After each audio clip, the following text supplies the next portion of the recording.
Wow, I forgot to hit the unmute button on my mic. Lamau. That one's on me, 100%. That was a clerical error. That was, I had the mute button on because I was going to the bathroom. I wanted to make sure no one heard me while I was coming back and forth to the bathroom. And I forgot to turn the button off. So, hi everyone. Hi. Happy hump day. Happy hump day. How y'all doing? Happy Wednesday. Happy Wednesday. Really excited.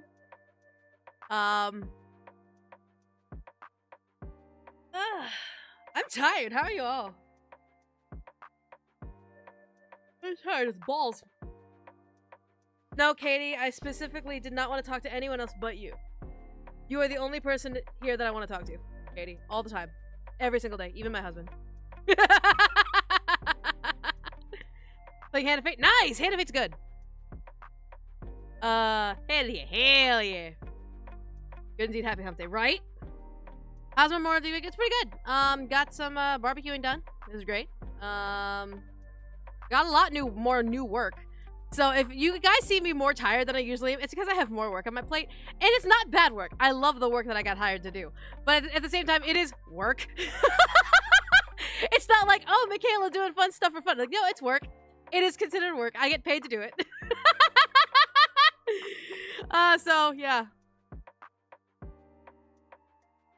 That's tomorrow. Get tomorrow off. Nice! Love that. So tired over. Valid. Work is to work, yeah. I'm gonna bring back the swimsuit. Guys, I'm bringing back the swimsuit. So we're gonna start going down to the beach starting in June, okay? Somebody, yeah, right? I got through the sore throat. I'm really happy about that. I got over it, which is really good. We're ready for the summer model, guys? Summer model in June. Summer model in June. Yeah, we're bringing it back. There's no new swimsuit. It's the same swimsuit that I got. My cheap ass is wearing the same damn swimsuit. Same swimsuit. No changes. But we're going back to the beach.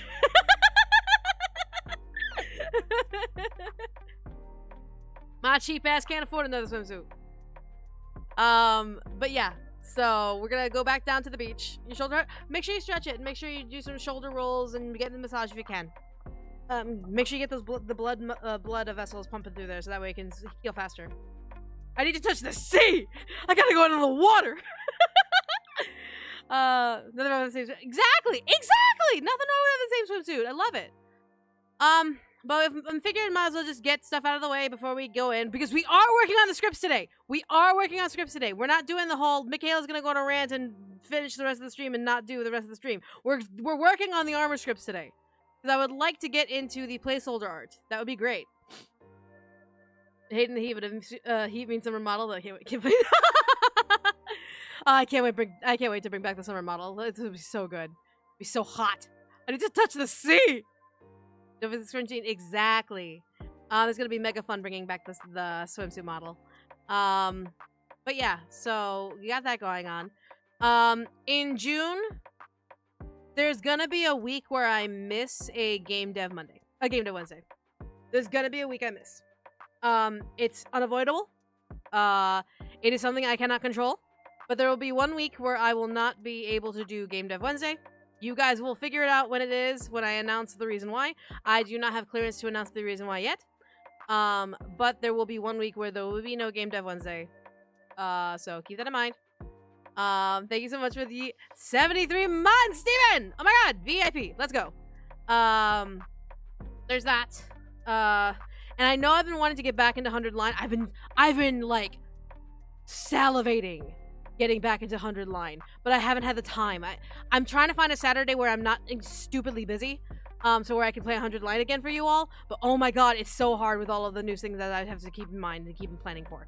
Any plans for the future? Lots of things. That's the one thing, which is there will be 1 week in June where I will not be doing a Game Dev Wednesday because for a reason I will announce later down the line when I get the clearance to. Otherwise, basically, I have a couple more announcements. I am working on another thing. Yes, I'm working on another thing, guys. This one's gonna be just as slow, but it will be in production with someone else. We have yet to figure out the details of how to get it to work and how to get the logistics out, but it is an NSFW project. It will be technically my second NSFW visual novel. Technically. Because my first NSFW visual novel was for a game jam. So this will be my second NSFW visual novel. I'm working with someone to kind of see if I can make it work. They're very excited to be working with me. I'm very excited to be working with them. But I'm not going to announce anything of what it is, what's involved, the process, the project, whatever, until we really get down to the brass tacks of like getting production started. Right now we're in the development phase of just seeing like what's needed, what assets are involved, what things are needing to be happening, and so there's that going on. And so we've been wanting to work with each other for a long ass while, so we're like, you know what, let's bite the bullet, pull the trigger, and let's just do it. They know my schedule, they know how busy I am, and they know that my other jobs currently take priority. So this may take a long period of time. It's not like an immediate, oh, this is gonna come out in like 2 months or things like that. No, this is gonna be a long progress. To see what we can do realistically with the schedule I have, because again, my priority is Project Melody and Neptune Worlds, as well as Cuphead's Voices. But yeah, so we have that going on. And then tomorrow, speaking of NSFW World, if you know my NSFW alias, I'm not gonna say what it is because y'all gotta figure it out. Because I don't want kids figuring it out. So if you're an adult and adults can easily figure out what the fuck it is. Adults can easily figure out what the fuck it is. So if you're an adult and you know my NSFW side, I will be streaming tomorrow. We'll be playing a game. Because I do want to have at least, like, I do want to have some semblance of going back to my NSFW streams. So yeah. So tomorrow I will be streaming. I'll be playing a game. It'll be really fun. The reason why it's there and not here because it's a titty game. So yeah. But yeah. Lots of stuff on the NSFW side of my life. Day for work side of my life. I'm literally in a lot of NDA hells. Like, I literally, my soul has been divided into multiple NDAs, and it's like splashed around in like different directions. I'm like, I can't talk about any of this. I can't talk about any of this shit. Demon Art, I know you're an adult. I can just tell you. Demon, I can just tell you, I know you're an adult. I don't affiliate with kids. So I know you're an adult. I can tell you. I can just tell you. Or Katie can tell you. Someone of like can tell you because you're an adult. But yeah, so it's like, so on the NSFW side, I can talk a lot more about things, but again, because I don't want kids knowing what I do on the NSFW side, I keep it to my NSFW side as much as physically possible. But yeah. But on the SFW side, my soul has been divided into multiple NDAs, so I really can't say anything. Just know that I'm in a couple of projects which are really good, a couple of projects that are completely short-lived, and yeah. Yeah, Turn 24 is so close. It's all good. Let's see. I'm trying to think of something else. Yeah, it's all good. Here, hold on. Demon, hold on. Let me just tell you. Let me just tell you. Hold on. I'm just gonna straight up tell you. Let me pull it up real quick. Hold on.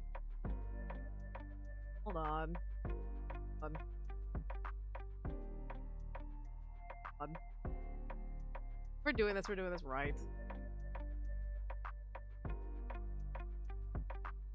There. Now you know. Surprise! Now you know.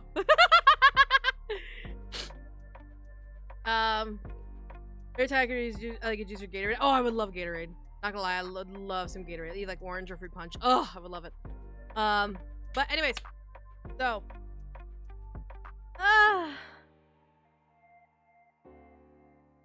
alright. Are we ready to do the thing? As in write for armor. I want to try and get all 3 scripts done today. I would like to get all 3 scripts done today, so that way next week we can do some art placeholders and all that stuff.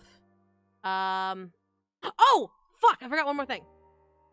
Did not reload it into my phone because all the shit that goes down, I'm done with it. That's extremely fair, Katie. Extremely fucking fair. Exciting news, actually. One more thing. Exciting news. One more thing. Fruit punch is the best flavor. It's really good. June 8th. Remember that epic watch-along we all did where I showed Roy and Rikami? Epic the Musical? So, I decided to pull my, hey, I'm I'm one of your educators, so please let me drag you into another collab. I'm dragging both of them into another collab on June 8th, for watching one of my favorite musicals of all time, In the Heights. So yeah, I'm really excited about that. That's gonna be a collab that I'm gonna be announcing pretty soon. I just need to solidify some things and make sure that everyone's Gucci and everyone's okay. If we have to reschedule it, we have to reschedule it because of certain things that are out of our hands. But the goal is June 8th. We're gonna be watching my favorite musical, In the Heights. Came out in 2008, became very, very popular. Won 4 Tony Awards, and then made into a movie. And the movie is fantastic. It's by the director of Crazy Rich Asians and Wicked. Sorry, mind blank.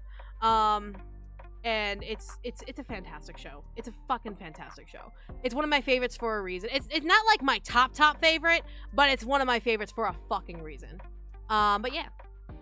So yeah, it's gonna be really, really fun. We got that going on. I think that's currently it in terms of announcements. Yeah, I think that's it in terms of announcements. you are staring disrespectfully. It's all good. Speaking of musical, I just saw your reaction to Epic the Musical. It's awesome. I love Epic the Musical. I've been a fan of Epic since it was just showing Roy and Rikami. So yeah, I'm gonna pull them in again to watch my favorite musical because Jorge made Epic, and that he's a Puerto Rican. He's Puerto Rican descent. Then before him, it was Lin-Manuel Miranda, who is also Puerto Rican descent, who made In the Heights and then eventually Hamilton. So yeah, it's like he said Return of Sylvana. Fuck yeah, I love Sylvana. I love Sylvana. Have you seen my poster? Have you guys seen my new poster? Guys, have you seen my new poster? That's the other thing I should probably announce. That's the other thing I should probably announce. Hold on. I'll show you guys. Hold on. Wait. Hold on. That's the other thing I probably should announce. Like a good girl. Is it... I should probably announce that I'm doing a thing. But I'm having a poster signing. On the... I think the 13th? I believe the 13th is when I'm doing my poster signing. So if you want a poster for me, or like one of my hardcover books signed, you totally could grab it. But let me go ahead and banner out. Boop. The thing, yeah. So June 13th, I'll be having a signing. It's the same day as the Tony Awards. But on June 13th at 7:30 p.m. CST, I will be having a signing of these cool posters, including the new one. I get you. See if you can spot the new one.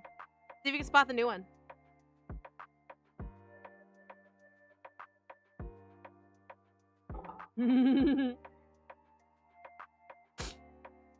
But yeah, so there you go. There's all my posters plus my 2 books will be available. I only have a limited edition. I only have a limited selection inventory of my 2 books. So if you are a fan of Seduce Me, pick up Innocence. If you like dark romance, pick up Obedience.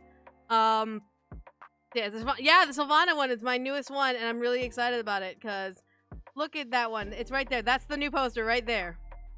That's the new poster. Isn't it so cute? Like, what the fuck? But yeah, so please know this is available on my Streamily right now. My Streamily page is literally just Streamily, and then you'll find me via MK Laws. And you can purchase any of these posters signed, and I'll sign them live on stream on that day. Mind you, I'm one of those talents that I don't open my shop unless I have an event. So once this event is done, I'm probably going to close my shop until the next event happens. So keep in mind, if you want a poster, it's not available 24/7. It is when I have an event. So keep that in mind. But yeah, so I'm really excited. But yeah, no, Sylvana was you.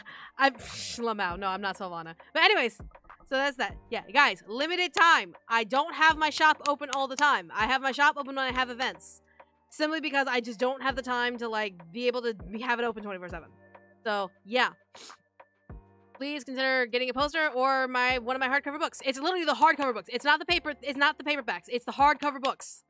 And they'll have my signature on it, and maybe a little message, maybe a sticker if I feel like it. I might print out some stickers. Who knows? But anyways, so yeah. All right. Now let's get to writing. Are you guys ready to start writing? Are you ready to start writing, guys?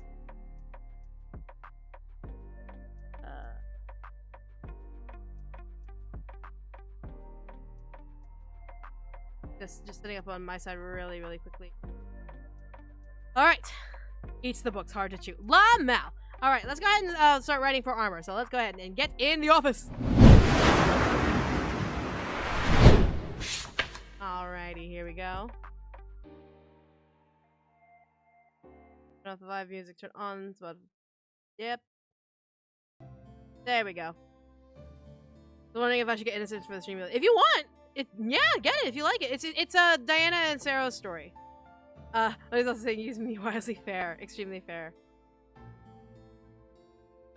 We are on the 3rd script of Armor's Romance. Because 2 weeks ago we already started work on the first 2 scripts. AFK, all good. But yeah, so the goal is the remaining 3 scripts for Armor now, so I can get some pre-art done. Yeah. Eat the little food, cute little baby kitty.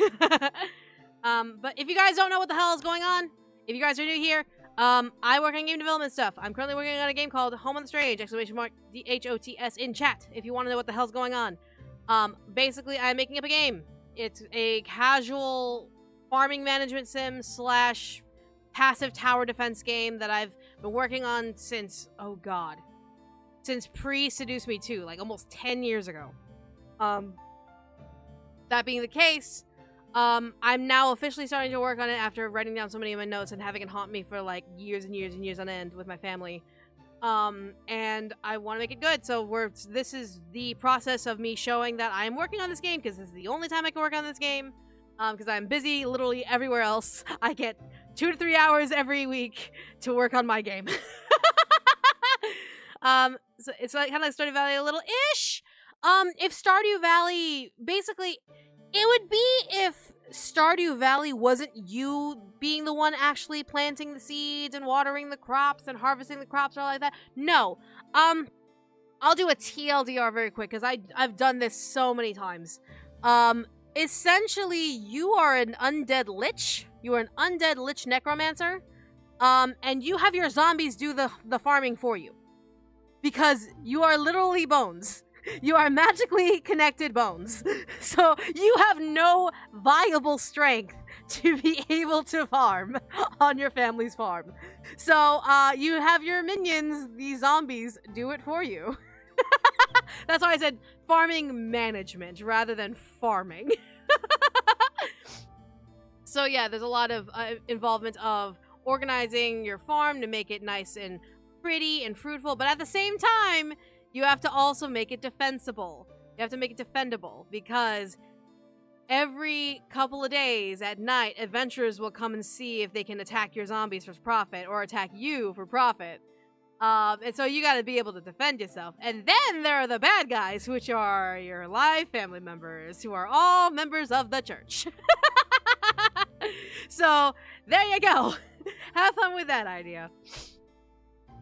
So yeah, that's farm management, where like you have to not only manage your farm to be able to produce crops and all that stuff and all the materials, but also be able to defend it from adventurers who come at you at night. And being that you are on a wanted list and you cannot leave anyone suspicious that you're alive, you have to be passive about it. Thus the passive tower defense, where you set your soldiers, your zombies, ahead of time so that at night they can defend themselves.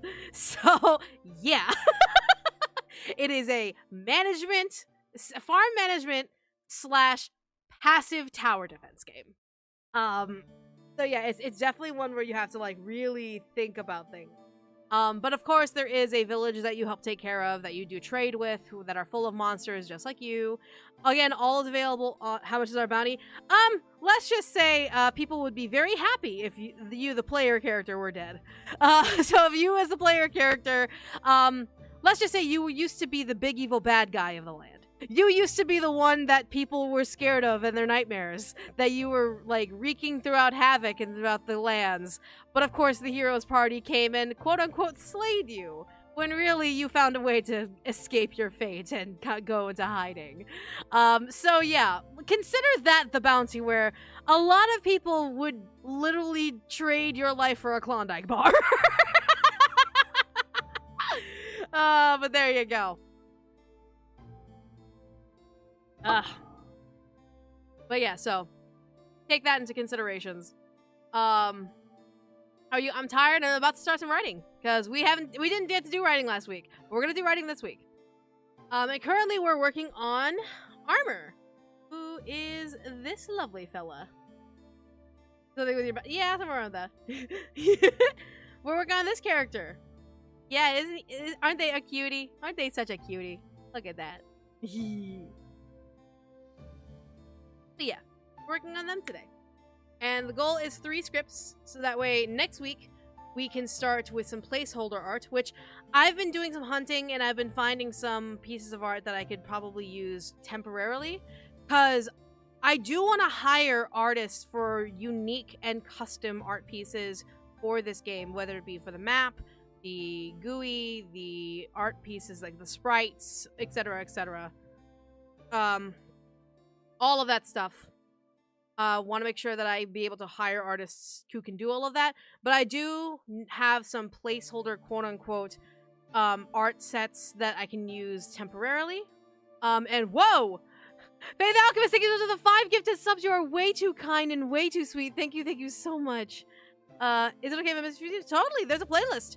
Like, that's the beautiful thing about this series that I'm working on, is that everything that I've been working on in terms of this game is publicly available. I don't work on this game outside of these streams. So any progress that's made on this game is streamed and archived on my channel. There is a playlist for game dev, so yeah, you should be able to find it on my channel. But yeah, you'll be able to. It'll be public and it'll be available. You can always come back. It's all good. All stress. No stress. No stress.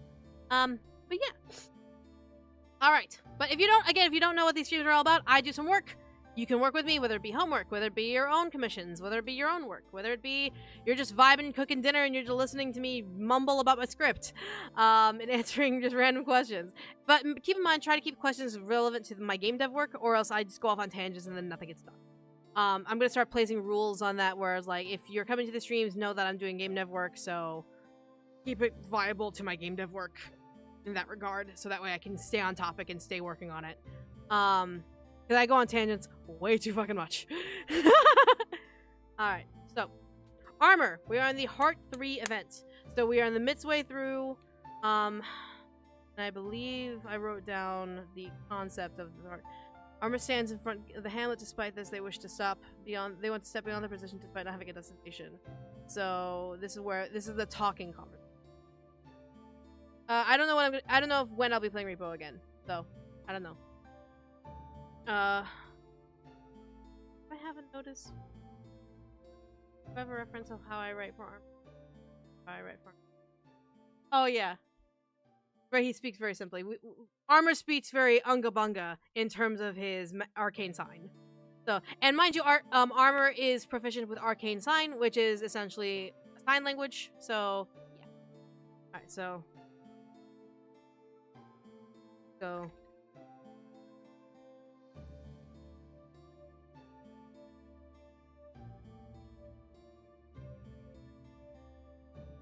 Armor.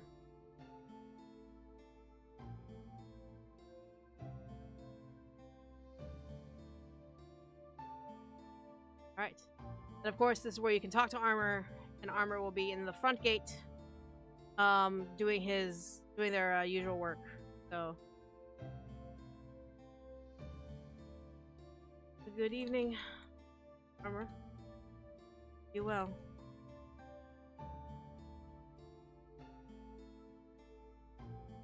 Fine. How are you?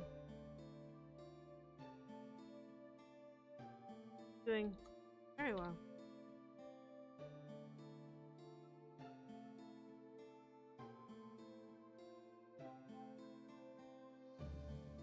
Very good.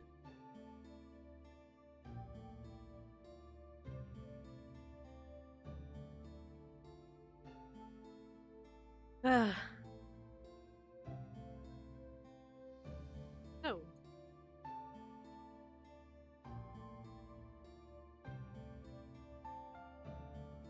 Team.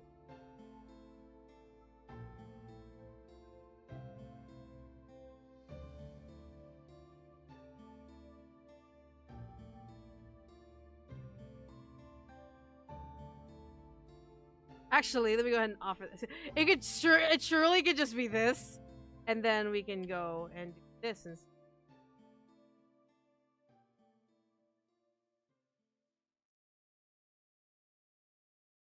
Where it's just like armor's just gonna look out, and then Lich. I have a feeling that they talk to me.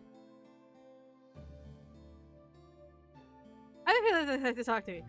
Why would they send a letter that warning? It could be just because they're nice. No, they're sending a letter because they want to talk to you, fucker. Even though armor doesn't speak per se, will it have a VA? My thoughts are having a VA who can do 2 different timbres, whether it be like masculine or feminine, and then have them do the line and mix it, or someone who is of the non-binary spectrum to be able to do some vocals that are more or less like ambiguous or androgynous in that regard for armor. It'll be heavily laced with magical effects like some echo and some like reverb of some kind, or some like dissonance, some kind like that. But there will be some vocalizations like huh, huh, oh, and he'll have those little effects on top of it. So yeah, I definitely want a VA who is able to kind of like emphasize that this armor piece doesn't have a gender because it's an armor piece. It's a piece of armor. It doesn't have a gender. But at the same time, it does have a soul resonating through the metal. It does have a soul that, because essentially you are dating the armor piece. There's no spirit inside of the armor piece. There is no like, oh, I'm a haunted spirit inside of armor. No, you're dating the armor. The metal, the actual sentient item is an actual being. So yeah, it's just like that's the key, is to make sure that I want it to be ambiguous and strange enough to where it's very clear it's an armor piece you're talking to that doesn't have a gender. But yeah, so there you go. Let's see. And of course, like then it'll go. You can do like some company. Amor? Armor's name is Amor now? Amor. Ideas amor. My gender is metal. My pronouns are more. Are you a boy or a girl? I am a piece of armor. I am a piece of armor. Question. Answer. You screamed it, so I figured I'd scream it back.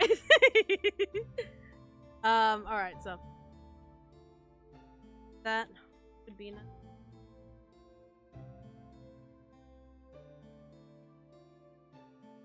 Wonderful.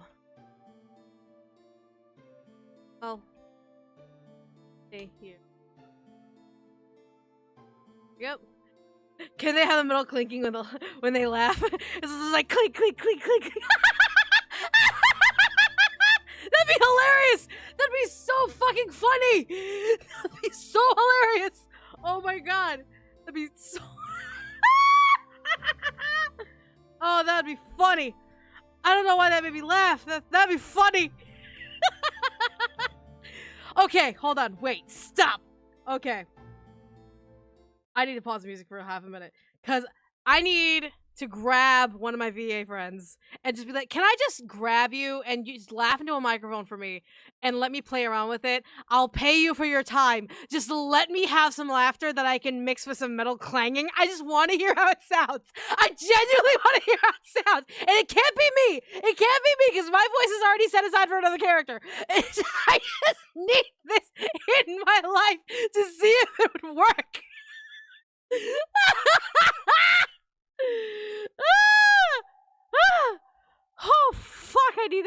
Okay. Okay, sorry. Hold on. Going back to the music. There we go. There we go. Sorry, I needed to get it off my chest. I just need to see if it would work. So I gotta find one of my VA friends, be like, listen, I just need someone's laughter that I can mold around with some metal clanging, and I just need to see if it works. I will pay you for your time. Let's see. Then we'll fade out, and basically the place will be still at front gate. Lich stands beside armor. I'll come back to that in a minute. Okay. Can they have an echo cell like they're talking into a bucket? Like Alphonse was. That's what I'm thinking. Like a little bit like where the voice of the armor piece resonates through the metal. So the voice type would kind of have that tinny sound. I would really want the kind of like that tin sound, like a high filter, and all that shit. So yeah, not like a high, maybe not a high, maybe a low filter. I gotta play around with it. But something, it definitely sounds like the essence of sound could resonate through the metal. So that kind of like that. So yeah, Alphonse not too far off. And I'll just be like, perhaps. All right, here we go.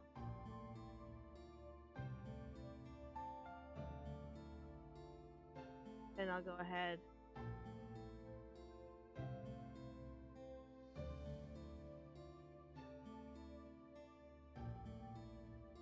It'll be the same thing. The shitty mic can already sound like it would be a metal.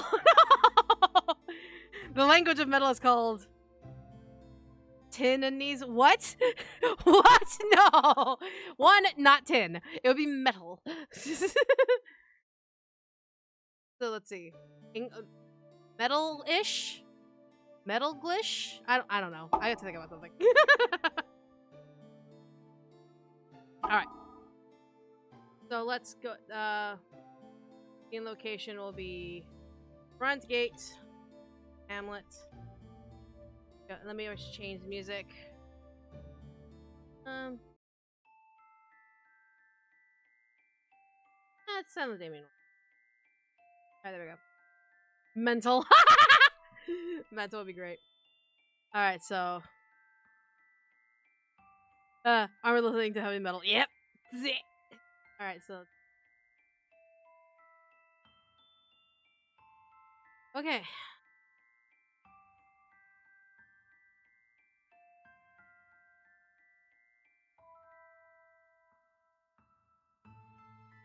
Part of your charge.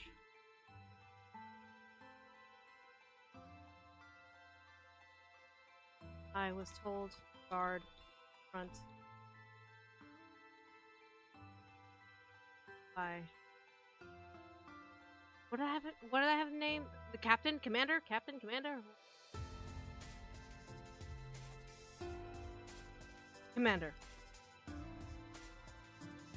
My current commander.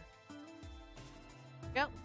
As a metal clicking, I did use personality voice who plays Ian or Keston who plays Zane. Imagining it will. Well, mind you, when I do casting for this, it's going to be as open as I can make it without driving me fucking nuts. So, because I do want to give people a shot, and I do want Fresh Meat to be able to have a chance. But I will be most likely being very strict about audio quality, and let's be like, listen, if you cannot match, and I'll basically provide a sample. If you cannot match this or be better than this, I will not consider it. Strictly because I want everyone to be able to sound the same, and also I don't want to have arguments about mixing for anyone in regards to this project. So the casting process is going to be a very long time in the future. But the armor piece, again, I want it to be ambiguous, so it doesn't necessarily have to be like anyone specific. It could be a new gem come up from out of nowhere. It could be someone I've already worked with. I don't know. So I'm not at that stage where I can really judge voices yet. I can't. I have a couple people in mind for a couple of the characters that I've created. I have a couple people in mind, but they still have to audition in. They still have to prove that they are the voice for my character rather than just me going, oh, you're the voice. Like, no, you have to show it because there are other people who could also be the voice of my character, depending on whether or not they just click and they fit and all that stuff. Am I the voice? Yes, I am the voice of Mommy Mirrors in Friday Night Funkin'. Funkadelics. Yep. So yeah. Alright. Front of your charge. I was supposed to stand at the front gate every night by my current commander. Must have her?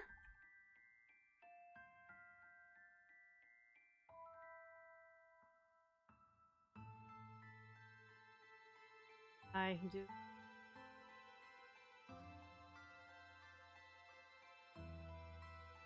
Best.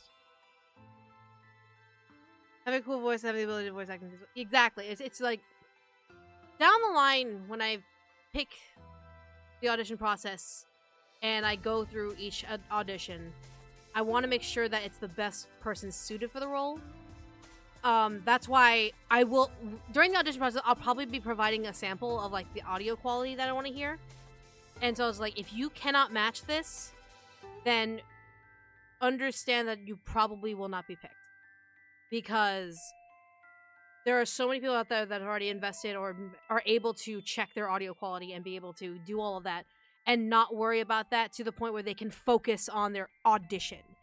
I'm not having to worry about them trying to like figure out their mic situation.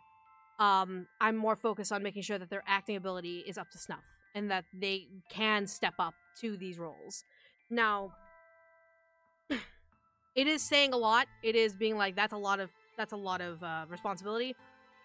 But again, when it comes to these characters are so... A lot of you have already seen the process of me writing for these characters. They're very deep, very detailed. They are very much real. And I want to be able to focus on that and make sure that whoever is voicing these characters is real. Who is voicing these characters can bring them properly to life.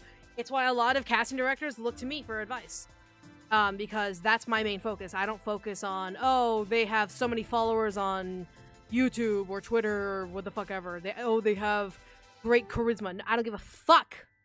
I don't give a fuck if like a top tier like YouTuber comes around and says, hey, I want to be part of your project. I'm like, great, you can audition. You can audition. Things that I will have cameos, quote unquote, for. Those I'll consider like and all that stuff for like my friends or all that stuff because their smaller roles are not necessarily meant to be like the ones who are supposed to steal the players' hearts. They're ones who are like, hey, my friend wants to be part of my project. Great, let's get them on. Or hey, this really great like YouTuber wants to be part of my project. Great, let's try and get them on because they clearly like my product and so I'm gonna have them on. That's the only mild quote unquote nepotism I might have ever in any regard to any of my projects.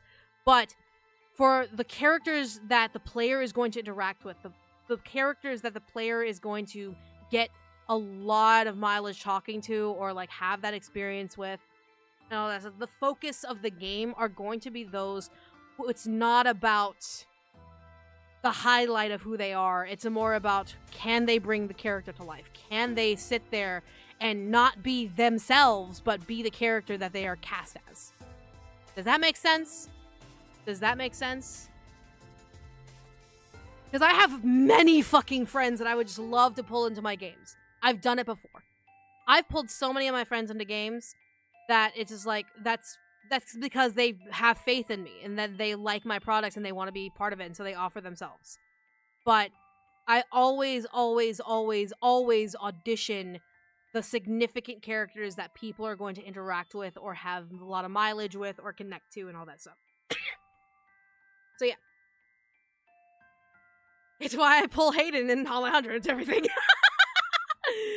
Because I love them to bits and they love me. And I'm like, at least I hope they love me. They say yes to all the stuff that I do. But yeah. Hammond's gonna get his love is just to make small eyes on it, potentially. Yes, but my focus, Captain, like, I'll squash that ideal really quickly with myself. If like a big YouTuber, let's just throw the fucking... Let's throw for the bats. Let's go for the like the farthest reaches of the baseball field. If Markiplier ever found one of my stories and it's like, hey, I'd like to voice in this thing. Throw my voice in there. What do you want to do? I'm not doing it because Mark has like a big following or all that shit. That's fucking benign and bullshit. And I find that using that to bring a cameo in is ridiculous because you never know if that fame will either die exponentially, not pay itself out, whatever the case may be. So I never look into like, oh, how big is this big person for this cameo thing? I look as like, oh, they're interested in my work and I respect them. I respect the fuck out of Markiplier.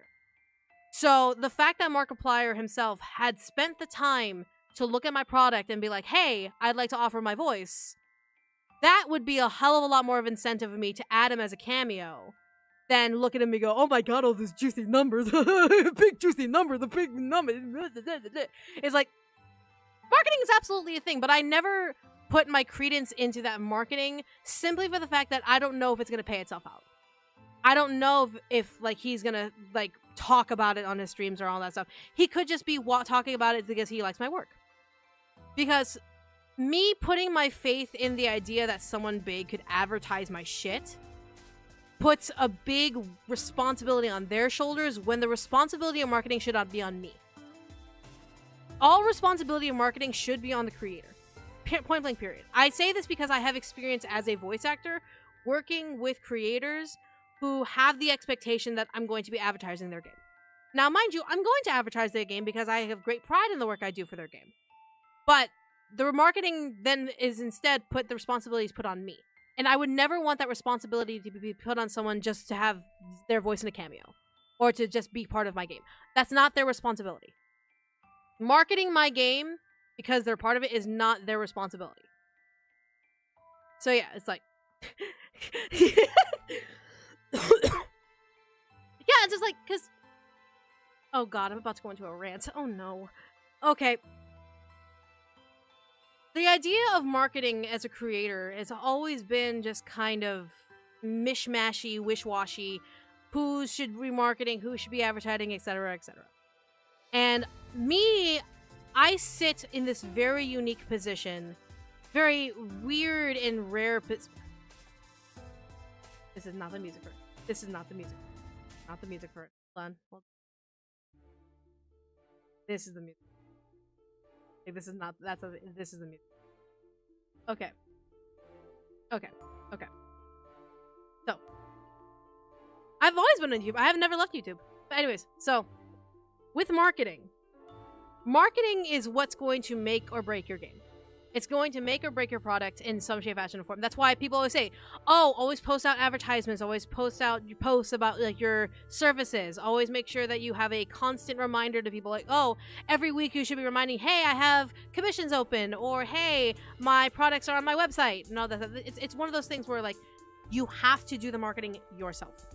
So as a creator, I know for a fact that if I don't speak about the shit that I do, no one's gonna know about the shit that I do. I don't have like this big marketing team of people being like, okay, so we're gonna like research the algorithm and like monitor like the clicks on tags and all that stuff. We're gonna make sure that we know how many viewers are watching this tag or how many people are clicking on this link. I don't have a team for that. I don't. I'm myself. Me, myself, and I. So all I can do in regard is either one, pay for a third-party advertising team to be able to advertise and monitor that shit for me, which I don't have the money to do, or two, I put the responsibility on myself to make sure that I constantly put up reminders that, hey, I have a book out, hey, I have a game out, hey, that I'm working on this, hey, I have Game Dev Mondays, Game Dev Wednesdays, whatever the case may be. That part of the marketing is on me. Now, when it comes to the people that work with me, whether it be during waiting, I had a bunch of VAs I credited and advertised and all that stuff, or I had Ember Red work with me on the art and all that stuff.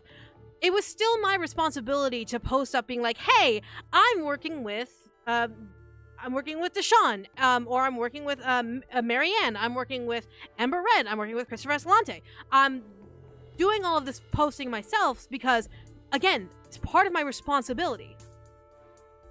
But for me to expect the people I work with to talk about it puts them into a place of they feel responsible for the success of my game, which shouldn't be the case. They did the work. My voice actors already did the work. My artists did the work. So being responsible for the marketing of my game only adds more work. Does that make sense? It's why a lot of voice actors, when we talk about whether or not we should add advertising and promotional stuff to our contracts, whether or not that's an extra surcharge. So ask any professional that's in the voice acting field right now, and many of them will say, like, if you want us to promote your stuff, then we probably have to charge more, depending on like what type of post it is, how frequently you want us to talk about it, etc., etc. Then there are those pros who are like, no, I got to be really part of this really fantastic experience. I can talk about it, and it's free marketing, sure, but like, it is something I'm very much proud of, and that is autonomy. That's the autonomy of a talent.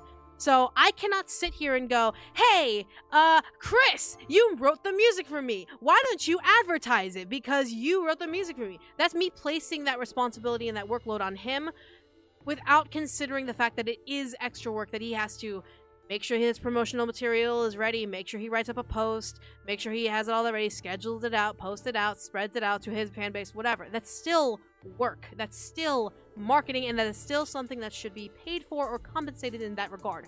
Now, when you do it for free, like I do promotional for free. If you cast me in a thing, I'm promoting the fuck out of it for free if I like to be part of it.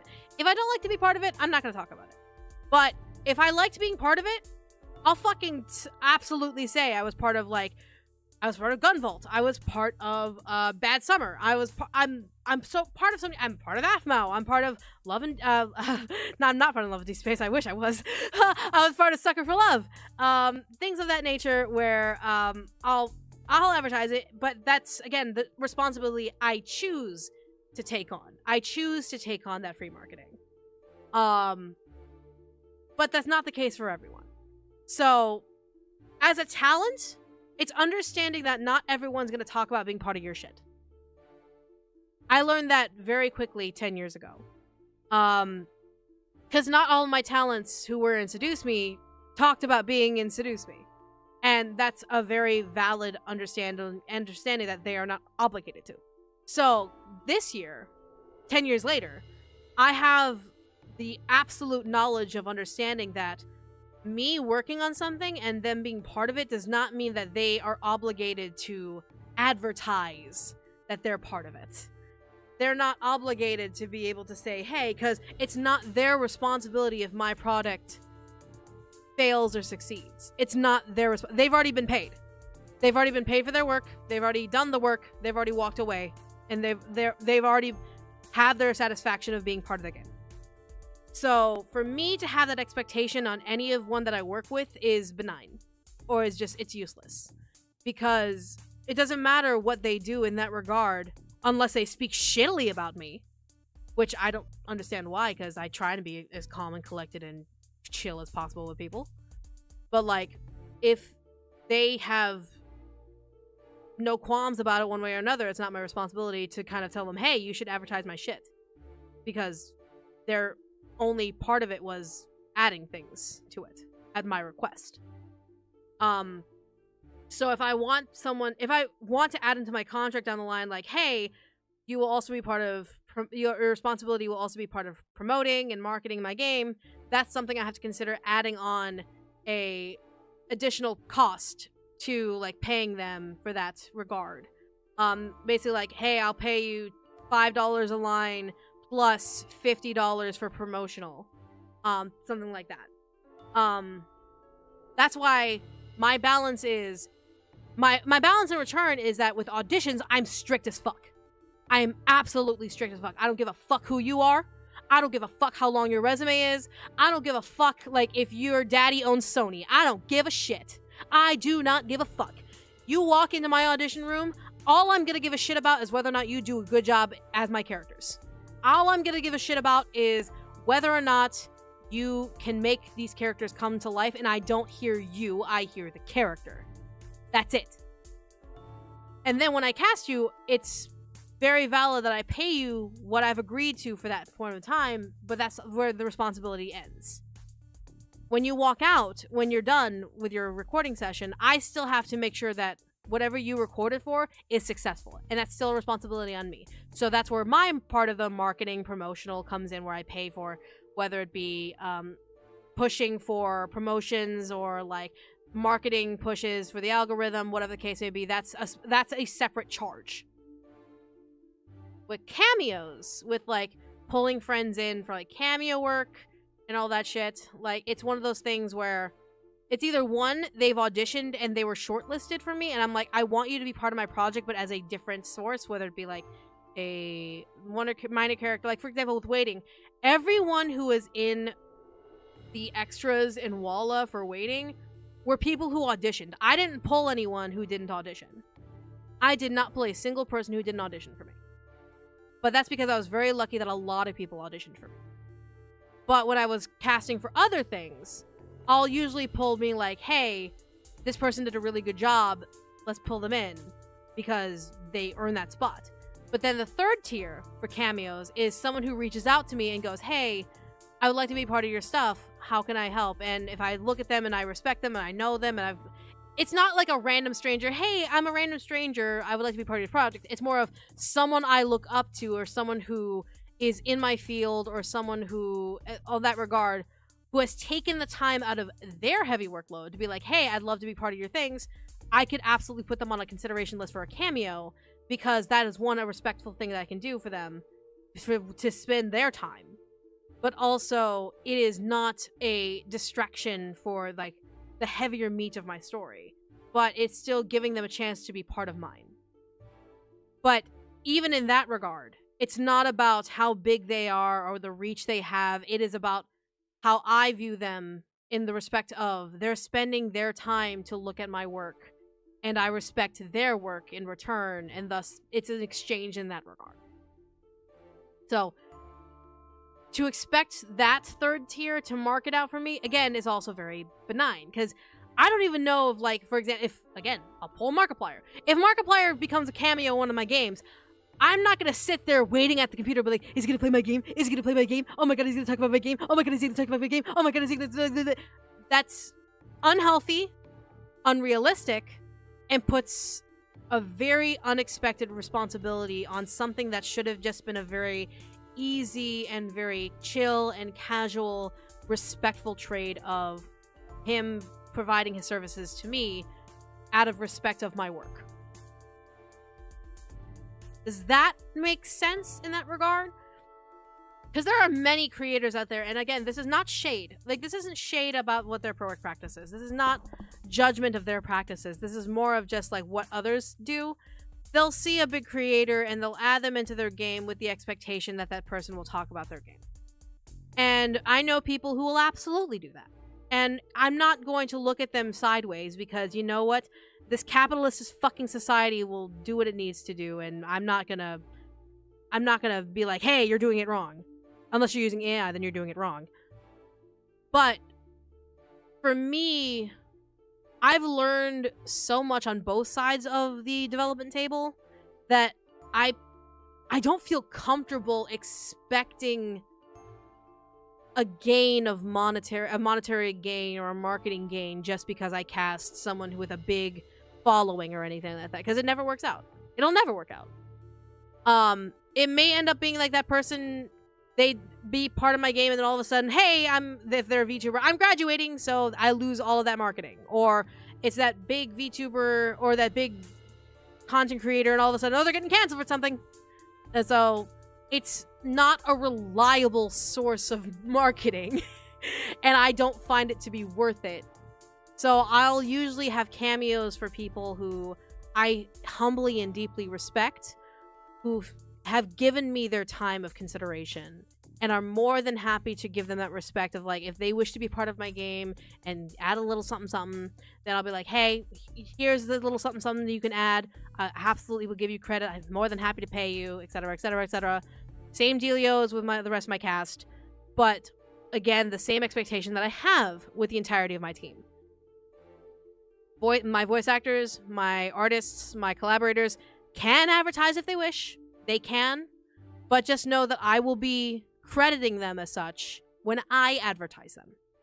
So it's like, for example, again, like I worked with Christopher Escalante for the music for Waiting. I advertise the fact that Christopher Escalante is the musician for Waiting. So that's part of the deal. It's like I can credit you as being part of my stuff, But that's, again, my responsibility. That is on my time. That is on me developing the promo material, being the art pieces, the writing for the posts, the scheduling of the posts, and all that stuff. To be able to make sure it spreads out, the tags that I need to do it. That's on me. My responsibility.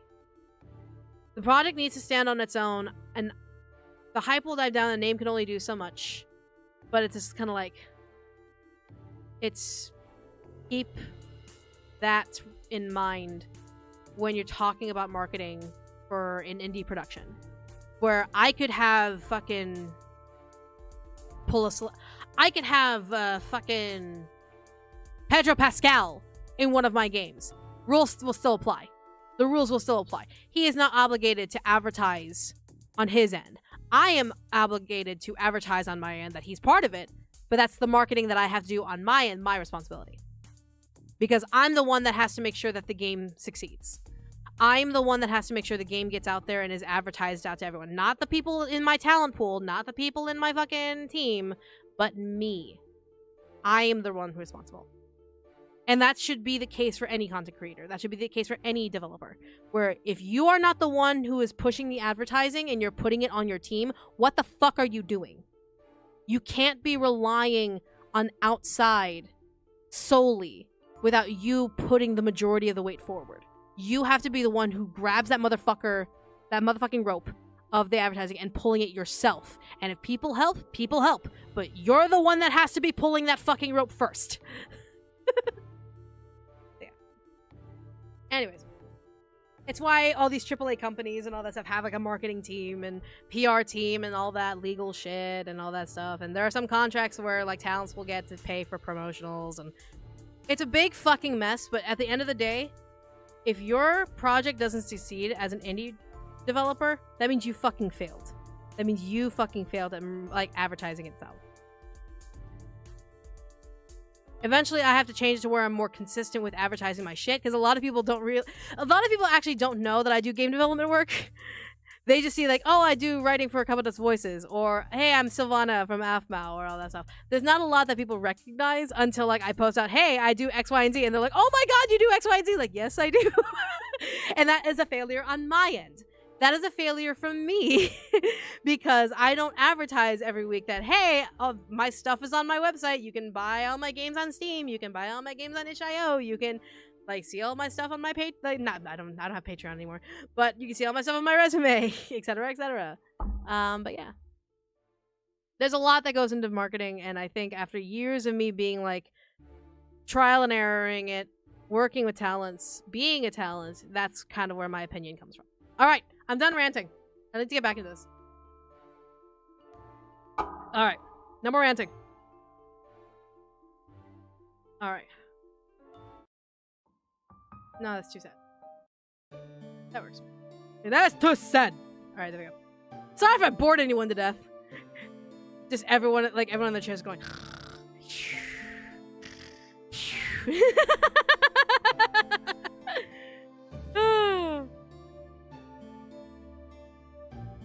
It has to be one person who wanted Annie Lamau. Let's see. Yep. Strong armor, I don't know. Let's see. I do as I'm told, so I must do. Fair, but enjoy doing it.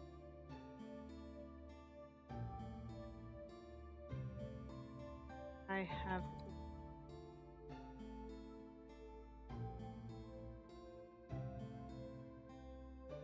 let's get stuff out just once in a while. Yeah, but then I suddenly get distracted and all of a sudden my mouth hurts. I'm gonna end stream. Get chat and insightful as fuck. Absolutely. I love being able to like give advice in that regard. That's kind of where I am age-wise. Where it's just like I like to help people. Helping people makes me happy. Also, Steven Moss with the super chat. Armor's character song "Steel Commanders" by Sabaton. Thank you so much for the super chat, TV. Thank you so much. I'm so sorry I missed that. It was like almost a half hour ago. I was in the middle of my rant. I'm so sorry. But yeah, let's see. All right, so let's keep going. It is my duty. He said duty.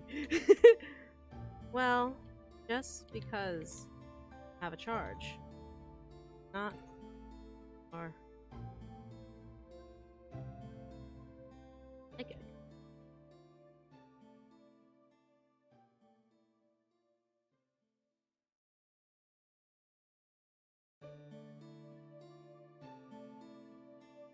Am I wired?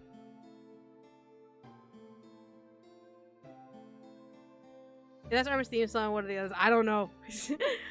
This what I'm playing right now is from Seduce Me the Otome, another game that I made like long ass time ago. Composed by Christopher Escalante. This is Calm Mystery from the Seduce Me soundtrack. Yeah, this is from one of my other games. So yeah, big mom energy. I like to consider myself auntie. So yeah, I was like, but I do like the fact that people consider me a mom. So it's really humbling. So yeah. I mean,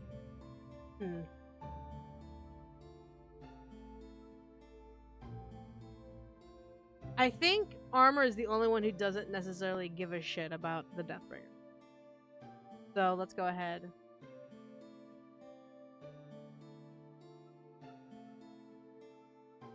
Good.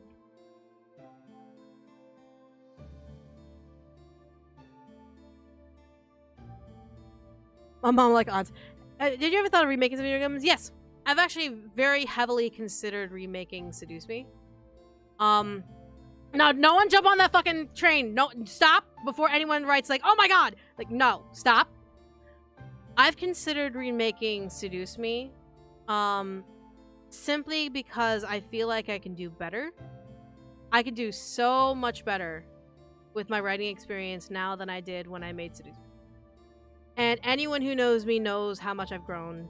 And the reason I say that so confidently is because I see my progress of where I've come from. Where I came from, where I go, where I come from, Cotton Eye Joe. I know the difference from how far I've come. Looking at Seduce Me, and then looking at my most recent visual novel, Waiting.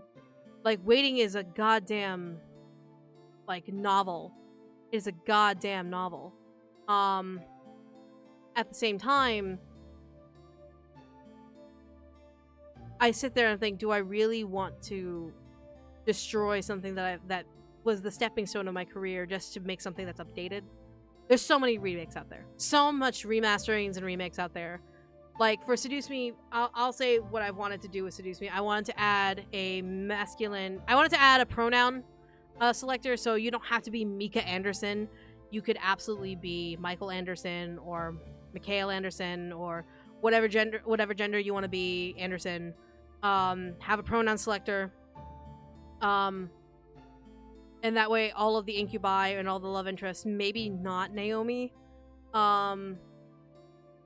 because Naomi is very much lesbian coded, but like I would have that instance where like you can choose your pronoun, you can choose that regard, and it would be more or less a you with any of the characters involved, without being like, oh, you have to be a lady, you have to have a vagina, whatever. I would obviously, because of that, change Eric's main story path in Seduce Me 2, because Eric's main story path is the whole worry of whether or not Eric likes you or just wants you as a mate. It would be a very big consideration in that regard of changing things up, making things more unique. I would recast some people because they either don't reflect their character that they were cast as anymore, or I simply don't work with them anymore, and I would recast them based on that. And it's a matter of, there are so many things I would do. Art updates, I would do a hell of a lot more CGs, a hell of a lot more endings. There's so many things that I could do with Seduce Me that would make it a much grander game nowadays. But is it worth the time? Is it worth the time to really pull everyone back? We're getting the gang back together again, and is it really worth the time of trying to like have everyone re-record their lines, get everyone together, get all the art pieces together, when I can instead keep moving forward and make Home on the Strange, make my new game my NSFW game that I'm working with another producer. Like, is it worth the time, the investment to remaster Seduce Me just so I can add some things that now I can do, but is it really worth the time investment? Because people have moved on from Seduce Me. As honored and humbled as I am that people consider Seduce Me as part of their growing up, as humbled as I am about that, do I really want to be like, hey, I'm going to take your childhood, I'm going to remake it, and you're stuck in Seduce Me land forever? It's like, no, I don't want to do that. I don't want to be like, well, you all thought it was Mika and Sam. Well, guess what? It's whatever the fuck you want, Sam. It's not fun. It's not fun. And to expect that of the rest of my team would be less fun. Because then I would have to ask my entire team to come back and be like, hey, do you want to come back and do this? And some could absolutely say no. That could absolutely wreck a person. Like, there is one of the incubi that may not be able to come back because they no longer represent as appropriate for Matthew. And I would never want to put them in a position where they have to go back to how they used to be just to play Matthew. I would never want to put them in that position. Ever. I would never want to be, like, that's something I can't force, and that's not something I can request at that regard. Because I respect them so much. But to recast Matthew would be a very different story. Because a lot of people grew up with an idea of Matthew. So then I would have to find someone who could replicate Matthew's voice, Matthew's timbre, Matthew's comedy. And that would take a long period of time. And then that person will be judged based off of Ethan's old VA. And it's like, and I'm not saying, again, Ethan's old VA, I love them to bits. I love them so, so, so much. I have the deepest of respects for them. But I would never want to I never want to drag them back to a time where they were uncomfortable with themselves just so I can remake Seduce Me. So again, there's a lot of things I have to consider when it comes to, like, considering Seduce Me the remake, whether it be changing the story, changing the characters, changing the team. Yeah, so that's why, like, at one point I've considered actually, like, making a different story. I still have it on my list. But I wrote concepts of a novelette series where you follow a different set of demons in the actual demon district.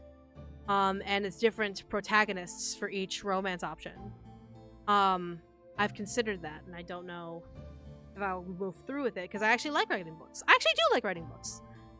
It's just a matter of time. I work on multiple things. So, yeah.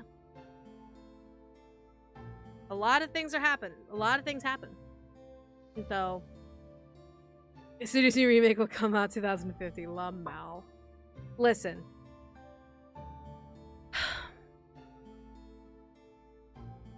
If it ever comes to the point where there's, like, a heavy wave of people demanding a remake, if all of a sudden I get bombarded with motherfuckers coming in being like, Seduce Me Remake, Seduce Me Remake, Seduce Me Remake, then I can have a stream conversation about it. To see if it's actually viable and worthy of being remade, or if it should just stay as something that was the stepping stone of my experience in history, as well as a lot of childhood starts for, and I don't say childhood as in children, I say, like, their first visual novel experience, or, like, something that they cherish deeply in that regard. Is it something that's worth remastering with a different perspective, with an older perspective? Like Seduce Me Sweet and Spicy. I've considered a spin-off. I've considered a new storyline with new demons and a different path point. But yeah, so it's a lot of things to consider. That doesn't say I didn't want it. I absolutely could fucking... If a rich motherfucker... Okay, here's the one exception. If some rich motherfucker comes into my stream, drops, like... Let me estimate how much it would cost to remake this fucking...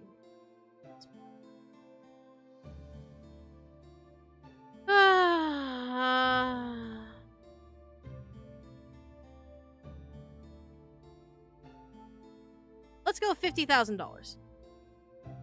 let's just say $50,000 to start. No, let's go 50,000. Because I can absolutely negate all. I don't have to get paid for this. If I'm the one who's gonna make the game and sell it and all that, I don't have to get paid. So that 50,000 is literally going to literally everyone else on my team, whether it be the artists, the voice actors, sound designers, whatever. $50,000 that I can divide out to make the team happen. Motherfucker comes in, drops it in front of my lap, does not like refund it, whatever the case may be, and says, "Remake Seduce Me." I'm remaking Seduce Me. I'll put that in the air. $50,000, no questions asked, no refunds. $50,000 in my lap to remake Seduce Me. I will say yes. I will absolutely say fucking yes to remaking Seduce Me. Because that money is not going to me. That money is going to make sure that everyone on my team is paid off properly, and everyone on my team is happy to be involved and is paid for their time to come back. And those who don't come back, I obviously will respect their wishes. I will obviously respect like their time and their considerations of the fact, and I will take my time to recast as needed. This is another rent, yeah. But the other thing to consider is that I would rather, in the Seduce Me world, I would rather make a game about the 10-year war. If y'all don't know what the 10-year war is, in the Seduce Me world, the 10-year war, or the 2 years in the human world, is the 10 years of war that occurred between Diana, aka Zayor, versus the Demon Lord. And it was 10 years of war. 9.5 million demon lives were lost during this war. And a lot of things happened. There were more commanders than just Sergeant and Shadow and Faye and Rabbit. There were a couple more. And then, of course, the Demon Lord has his own army and his own army generals who are absolutely, like, crazy grotesque. And I would love to be able to do that. I just don't know why the sense of what? Oh, that's stuff I haven't rewritten yet. Sorry. But yeah, so I was like, I'd rather write the 10-year war, but if some rich motherfucker just drops 50,000 on my lap and wants me to remake Seduce Me, I'll remake it. But until then, I'm working on Home on the Strange. I'm working with a fantastic team behind Project Melody and Neptune Worlds. I'm working on a couple dozen voices. I'm working with another producer on an NSFW game. I'm working on so many things. I'm working on projects I can't even talk about. I'm working on projects I can't even talk about. That's how busy and crazy I am. That's why the remake is not in the forefront of my mind. It's been there, but it's not the forefront of my mind. Yeah. Hell, one of these days someone drops money and be like, make the 10-year war. Okay, sure. Sounds good. Because, oh my god, the 10-year war. I'll just say, Sergeant has a thing for Rabbit. Faye and Shadow have a history together. Diana had another suitor going after her at one point. Diana almost died multiple fucking times.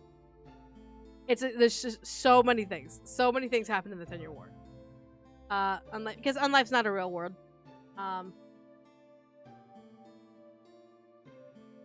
Well, I believe. Put by yourself. Too. Thus, if you don't enjoy something, be able to do your best.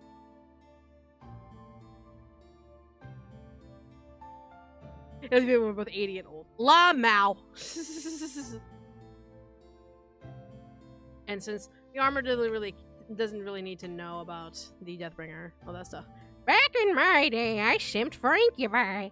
There were 5 incubi that appeared in my grandfather's mansion, and they were all injured, and one of them just came up and gave me a big old wet sloppy smooch. Jesus Christ. Old Michaela is the worst. Old Michaela is the fucking worst.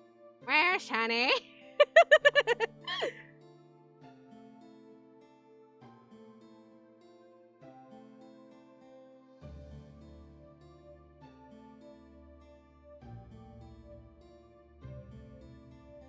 I think...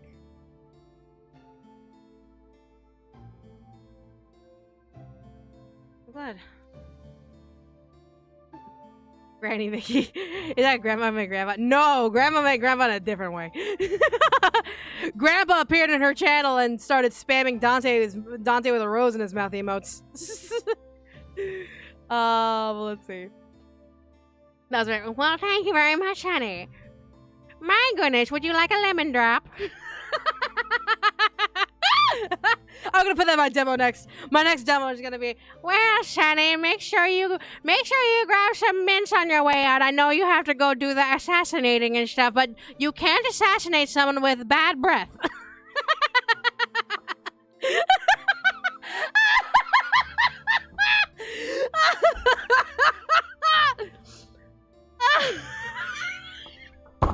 Fuck! God damn it. Fuck! Ugh! I'm getting so distracted. Fuck, I have to... At least let me finish one script, God, please! Oh, God damn it. And don't forget the sweater I made for you. It gets chilly out there. You and your skin-tight ninja suits. The fuck's wrong with you, Shani? Oh my God. Bitch, relax. Bitch, relax. I can't relax. Okay. Are you looking forward to the future? This will come to you? Yes. Alright, come on! I gotta get at least one script done! Focus! Focus!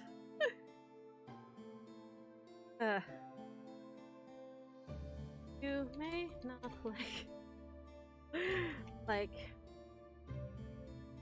have opinion now. But when you do,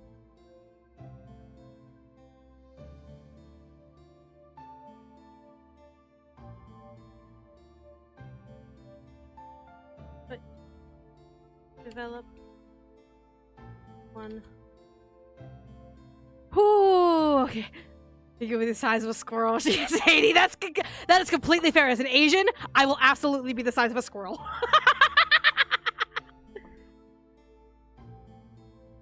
Oh my God. No, I'll be like the size of that grandma from Kung Fu Hustle. Curlers in the hair, like 3 different cigarettes in my mouth.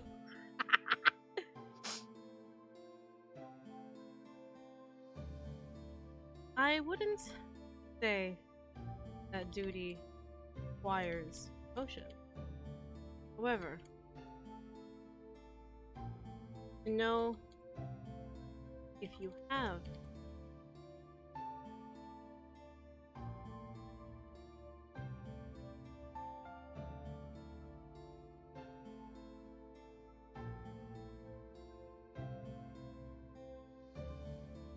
sometimes changes effort. AJ with a 5 to the best mom of all of fiction. Oh, you are way too kind and way too sweet. Thank you so much. You are way too kind. Thank you so much. Oh, make sure to get that script done without typing into whatnot. Is this stream just gonna be Grandma Mickey talking about the quotes in chat?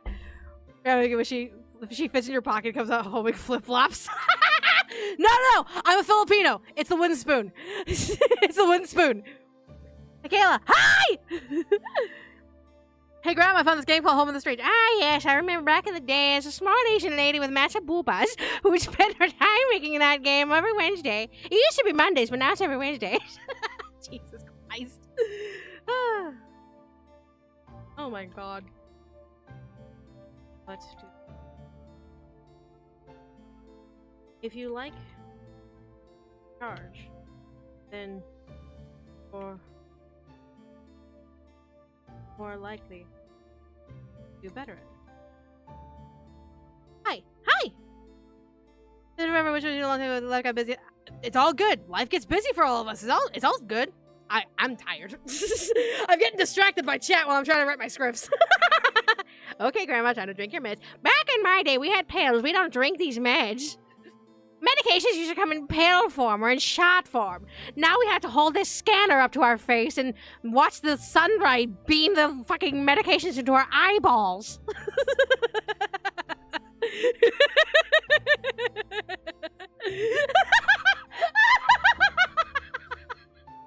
Oh my god! I'm gonna grab up from Dandaran. Jesus Christ. What if I...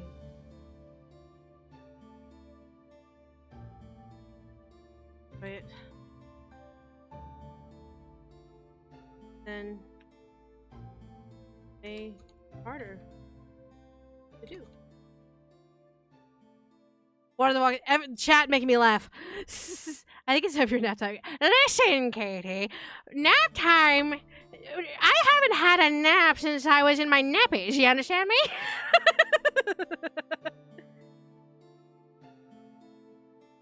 Is nappies even still a word anymore? I don't even know. I don't even know if it's still a word anymore. I don't drink coffee. Rabbit, I don't drink coffee. I drink tea. I don't drink coffee. Let's just say I would have like a shot of coffee with my cup full of milk and sugar. That's how much I don't necessarily drink coffee. Oh my goodness. Tea, I love tea. Green tea, black tea, I love tea. Usually I'll do lemongrass tea in the mornings, so yeah. Listen here, you old fart! The fuck you calling an old fart? Mom, grab a sipping with the armor suit again. Let me smooch the metal lad all over its metally lips. My grandchild has a girlfriend. And I don't mind that. People nowadays used to have their panties up on a twist for them having girlfriends and all that. Well, I say, you know what? If they're happy, who fucking cares? At least they're coming over and seeing me rather than putting your fucking ass out in the fucking, funeral home early. I ruined that so quickly. Listen here, you old Debbie woman. Listen here. People some say still nappy still. The ones who drink tea are most chaotic. Trying to I'm focusing. I gotta focus. I'm sorry. All right. All right.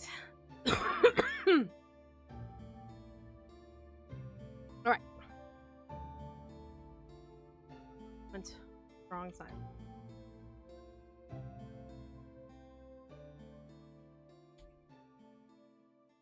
All right, this is where I'm gonna change the music. Actually, getting a little deep and a little serious. There we go. I might have a foot in the grave, but you got your fat ass 10 feet under, and they're still digging! How?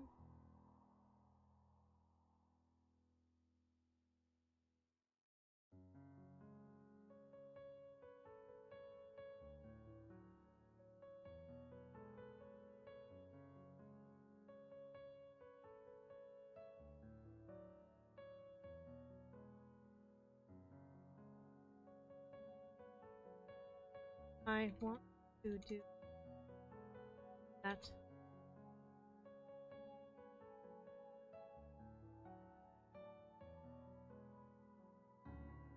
I don't do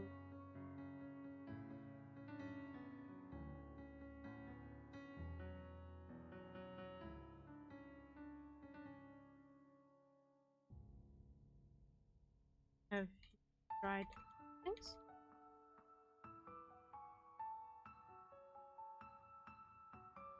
I let children make noises. My body.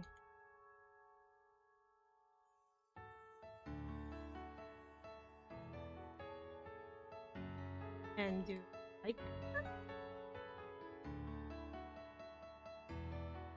It feels strange. It feels strange.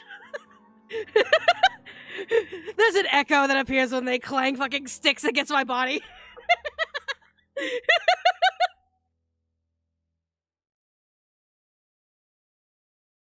I don't know if I like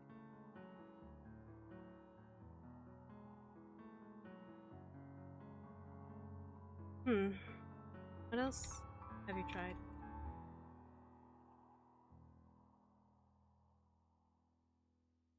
I've helped Goliath his herds. Just imagining like the fucking cat kids and like maybe even fucking the haunted family kid just clanging a fucking sticks against armor. Poor armor. You just hear like a drum beat. Jesus Christ.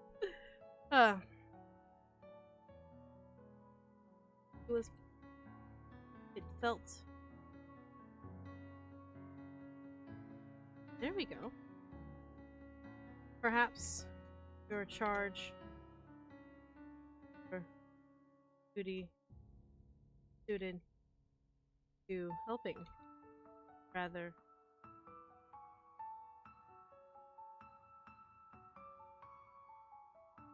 Poor armor indeed. Like poor armor home. Poor baby. Poor baby. Oh my god.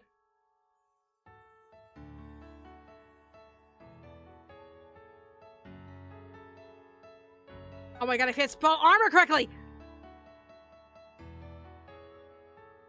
I do.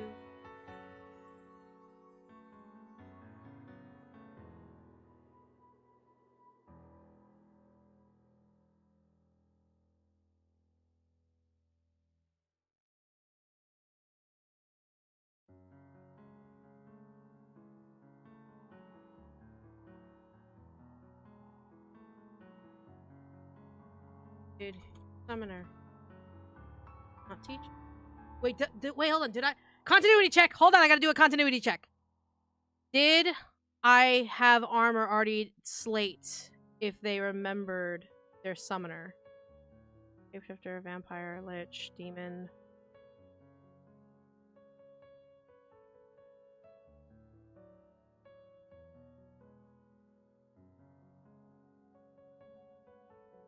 Okay. So they've already slated they know the summoner. Cool. Sorry, I had to do a continuity check.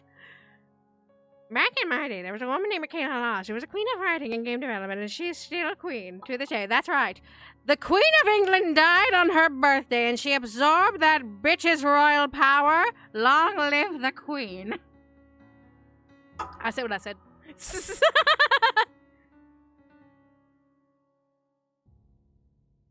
Further instruction.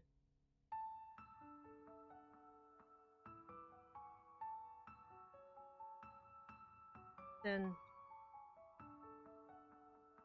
I do.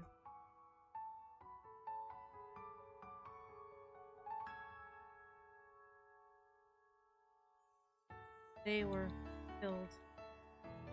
Right.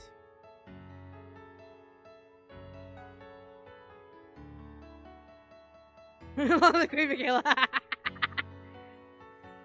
Continuity. Continuity. Continuity. Continuity. The word is continuity.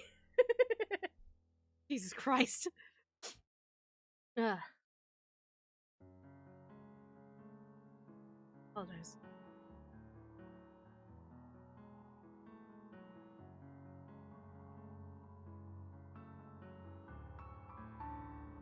Barely knew.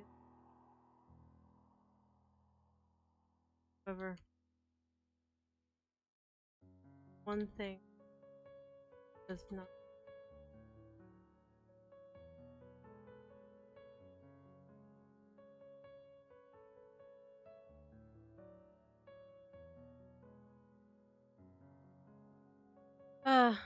You know what you said? I didn't say nothing.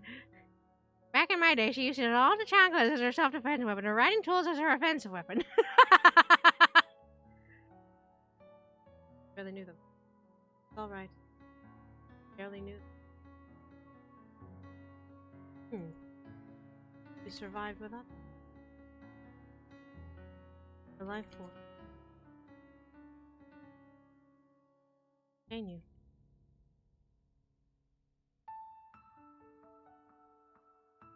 Correct.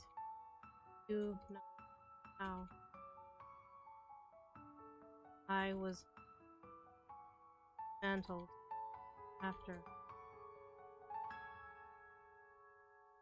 We still back in my day, we never used words like continuity. We use words like hidey ho.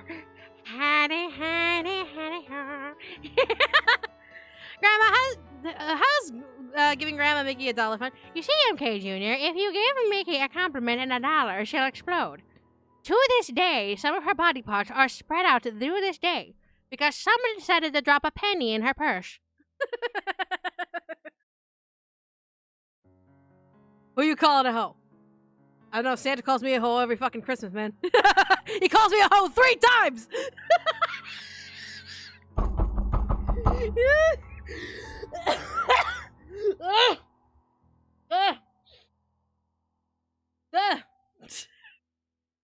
I'm going to hell.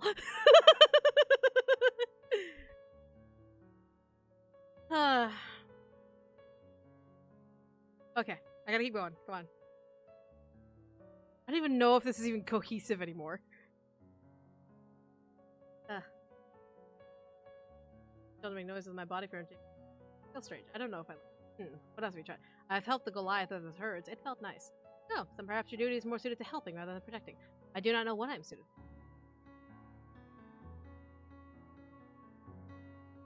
I can only try and learn. Some would not give you further sentience when they made you.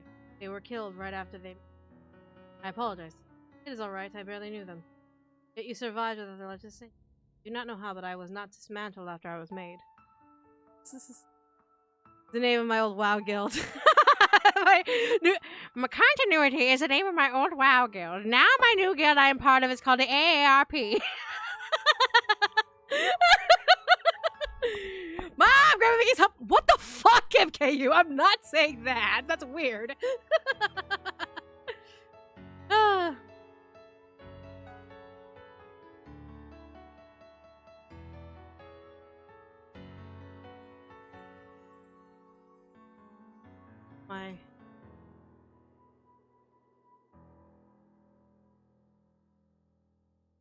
How does he refer to... Ah, okay. So they do say master. Okay, good.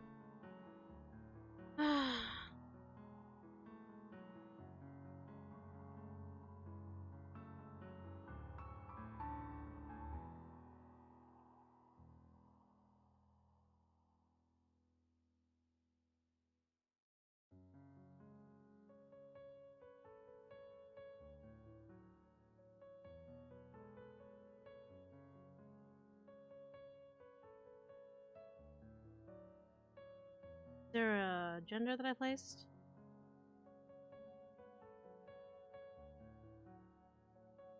No, I did not place a gender. But I am without purpose.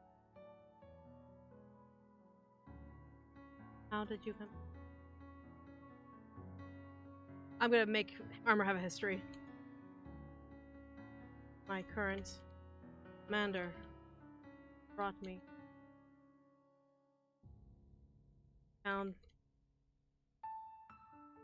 outside.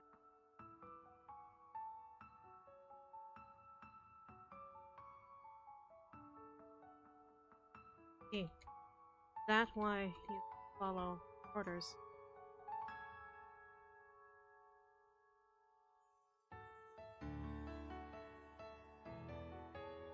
Oh, that makes sense. We can believe it's already gonna be June again. I hope the warm weather will last a while. Warm weather would be really nice. Back in my day, the word "unga bunga" meant something lovely. All this. This is why I need rules of like questions must stay relevant to the game development. Because now I'm like, oh fuck, I can't even make one fucking script. I need to make. It's all right.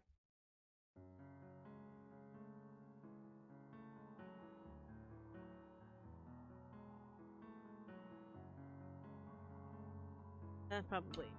Yeah, that probably. Yep. How did you come? It's all good. Grandma, what does schmur mean? Well, schmur is something that Granny Michaela used to say randomly, and then people just kept doing it in chat, and so she just kept it. Use apologies. It's alright, it's alright.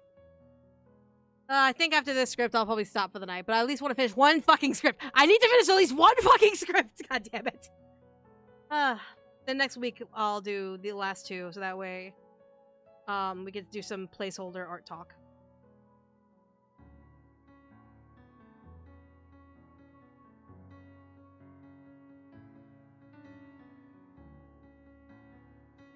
Need a purpose. I did one. Feel nothing.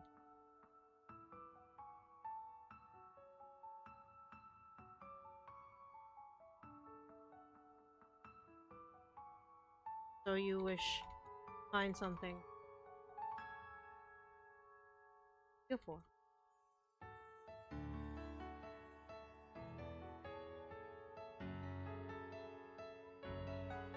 Wrong of me.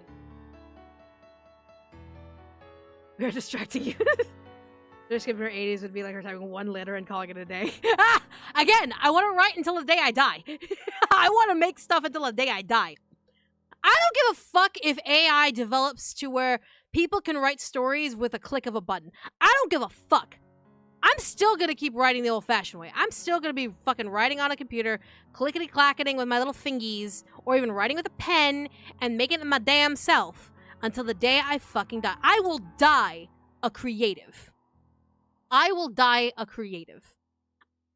And the weirdest fucking hope is that I write something that's unfinished and one of, like, my friends or family finds it and finishes it and publishes that. And thus the creativity cycle continues. So it's just kind of like, that's the curse I wish to bring upon. That when I die, there's something unfinished and someone finds it and just finishes it. And the cycle of creativity continues with just like souls leaving unfinished business, like unfinished stories, and they just finishing it, and it's like not like the whole shitty I'm gonna like finish it with AI, but more I'm gonna finish it and see if I can make it like really cool and make it like human shit, and like bam, bam. How do they know if you punish after you're dead? I'll be going to heaven. MKU. Me and St. Peter already have an obligatory meeting once I'm dead. I already have to negotiate for Brian's entry. But listen, me and St. Peter, we're gonna fucking talk it through. I will lawyer myself up so I can get back into the gates of heaven. Or at least purgatory, where I'll be able to watch everyone try to like fumble their way through the future. And if I do go to hell, me and Satan are gonna have some nice pina coladas. Maybe a martini or two. And we'll watch from below.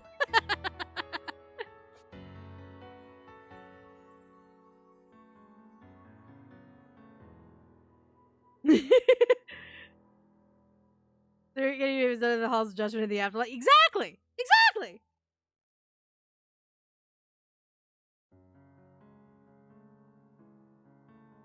No.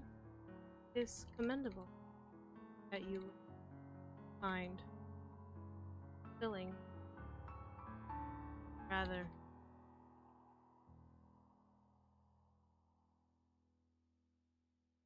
wired to. Why am I gonna be nervous when I meet St. Peter? Listen! St. Peter is the most humble out of all of us at this point. He's the most humble. He didn't even believe that he was worthy. He didn't even believe he was fucking worthy of the shit that he got. So, just talk to him normally. Talk to any of the apostles normally. They're normal people, y'all. Some of them are fucking violent as shit. It's like, just chill. You'll be fine. Just go in with confidence, go in with gusto, being like, hey, listen, I did X, Y, and Z. I did my good shit. I wasn't a mean, hateful fuck. I didn't hate on people just to get an orgasm. I didn't fucking wish death upon people that didn't fucking deserve it. I'm good. There's no reason why I shouldn't be there. Exactly.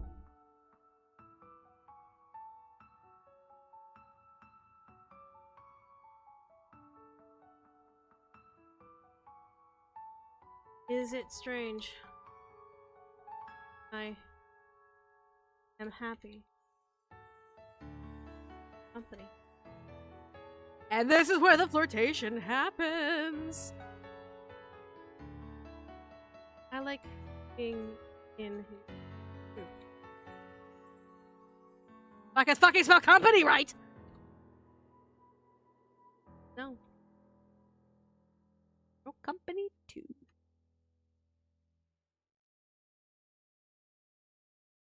I don't hate on people to get an orgasm. Listen, I firmly believe, and y'all can quote this, by the way.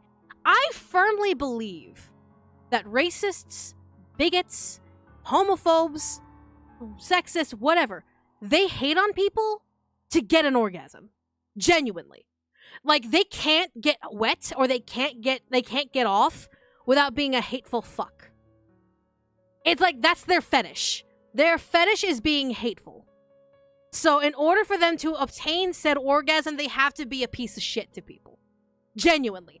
Because there's literally no other logistical reason for people to be like, oh my god, I'm going to worry about the genitals you have and all that stuff, other than wanting to know just to whack off. There's no normal person gives a fuck about other people's and their genitals. No one normal gives a fuck what you do as long as it's not like sexual or romantic shit with children. No one gives a fuck. No one normal gives a fuck the skin color you have when it comes to like great opportunities. Like genuinely. The only people who give a fuck obviously have to give a fuck in order to get off. In order to whack off. That's what I firmly and humbly believe. Because what other reason is there to hate on other people? Why are you a racist? Oh, because they have a different skin color than you? Psh, so you have a fetish for actually giving a shit about someone's skin color in order to judge them. Oh, so you have a fetish. Oh, so that's how you get off. Okay, great.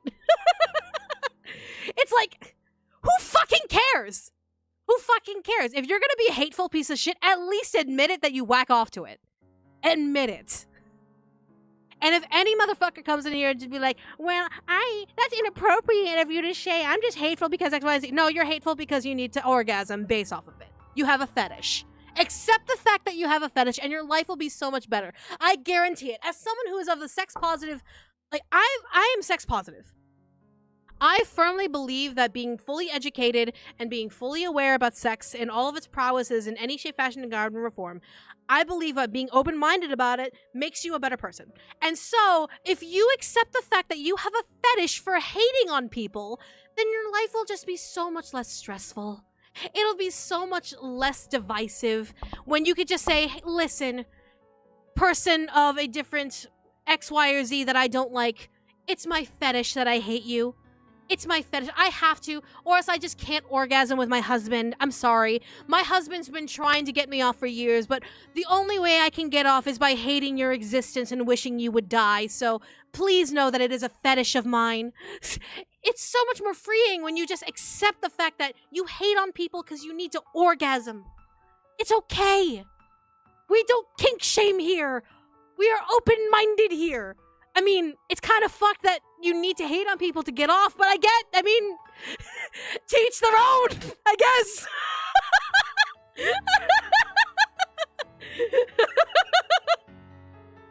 One of us ends up in Valhalla, sees Michaela in the Great Hall. Hey, I'm as surprised as you are. Bob's ranking about kicks again. He plays, what? Someone here, tell me I'm wrong. Someone here, tell me I'm wrong. I guarantee you I'm not. I guarantee you. Because normal fucking people don't give a shit. Normal people don't just sit there and go, oh, because you're X, Y, and Z, I'm going to hate your existence. I'm sorry. If you're going to hate someone's existence, you gotta whack off on it. And you obviously clearly whack off on it. It's like how misogynistic men are misogynistic because they like seeing a submissive woman and bossing them around like an object. They get off on it. There's your example. There is your fucking example. Your example is misogynistic men look at submissive women and get off to the fact that they are submissive objects. That's why they hate women. They hate women because they see them as objects and thus fetish. Fetish. JK wishes she could be a man. J.K. Rowling wishes she could be a man. But no, she's stuck on the fact that men want to be women. So thus, fetish. Again, fetish. J.K. wants to be a man. Look at the cigar she smokes. She wants to be Andrew Tate so fucking badly. She wants to ejaculate just like Andrew Tate does. Again, fetish. Take a look at history of white women calling out black men and getting them hurt and getting them killed. White women want black men in those scenarios and thus are racist to black people. Fetish.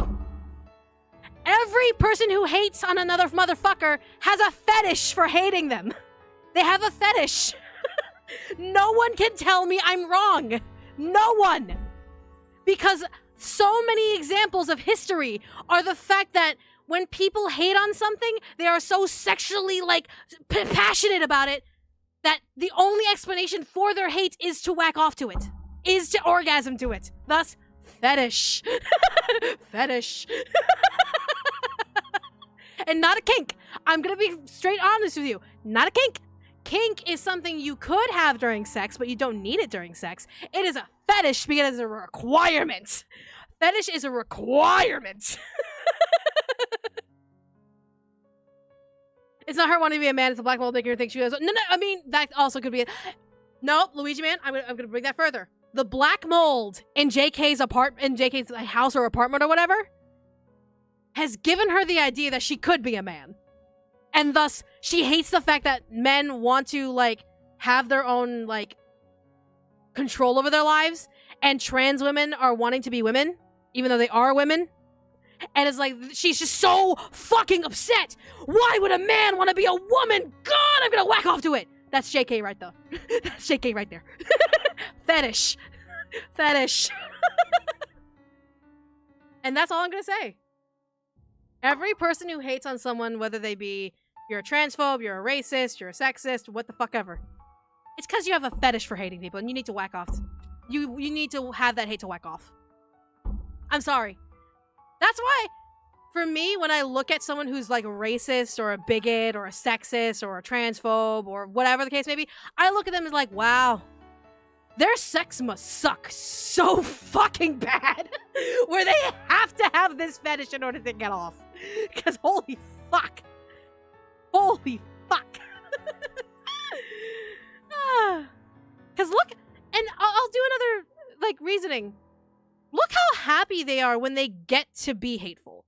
Look how happy some of these hateful people are when they get to be hateful and not be punished for it.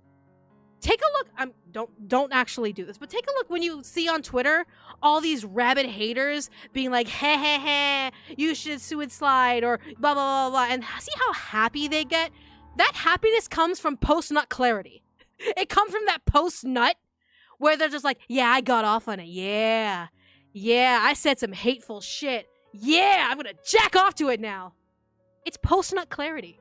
Guys, it's post-nut clarity. They get boners and they get, like, soaked to the bone to be hateful. It's a fetish. It is a fetish. Because no one's happy being an asshole. No one's genuinely happy being an asshole. I'm sorry. Anyone who's genuinely happy being an asshole is a sociopath, in which you shouldn't communicate with them at all to such a degree of intelligence, because they'll obviously not give a shit. Or they have a fetish and they get off to it. And they're like, yeah, I feel so sexually validated for being a hater that when I do, I orgasm and then like, oh, I feel so good about being a hater. And you just fighting back against me makes me hard as fuck. You trying to talk to me and tell me that I am a bigot? Oh my god. I am a bigot? Oh my god. Like, tell me that more. Because guess what? You should XYZ. You should harm yourself. You should all that stuff. Oh, God. I'm getting wetter by the minute. That's literally them. That's literally every single hater. Every single one. Even the Christian ones. Even the conservative ones. They're all like this. Guaranteed.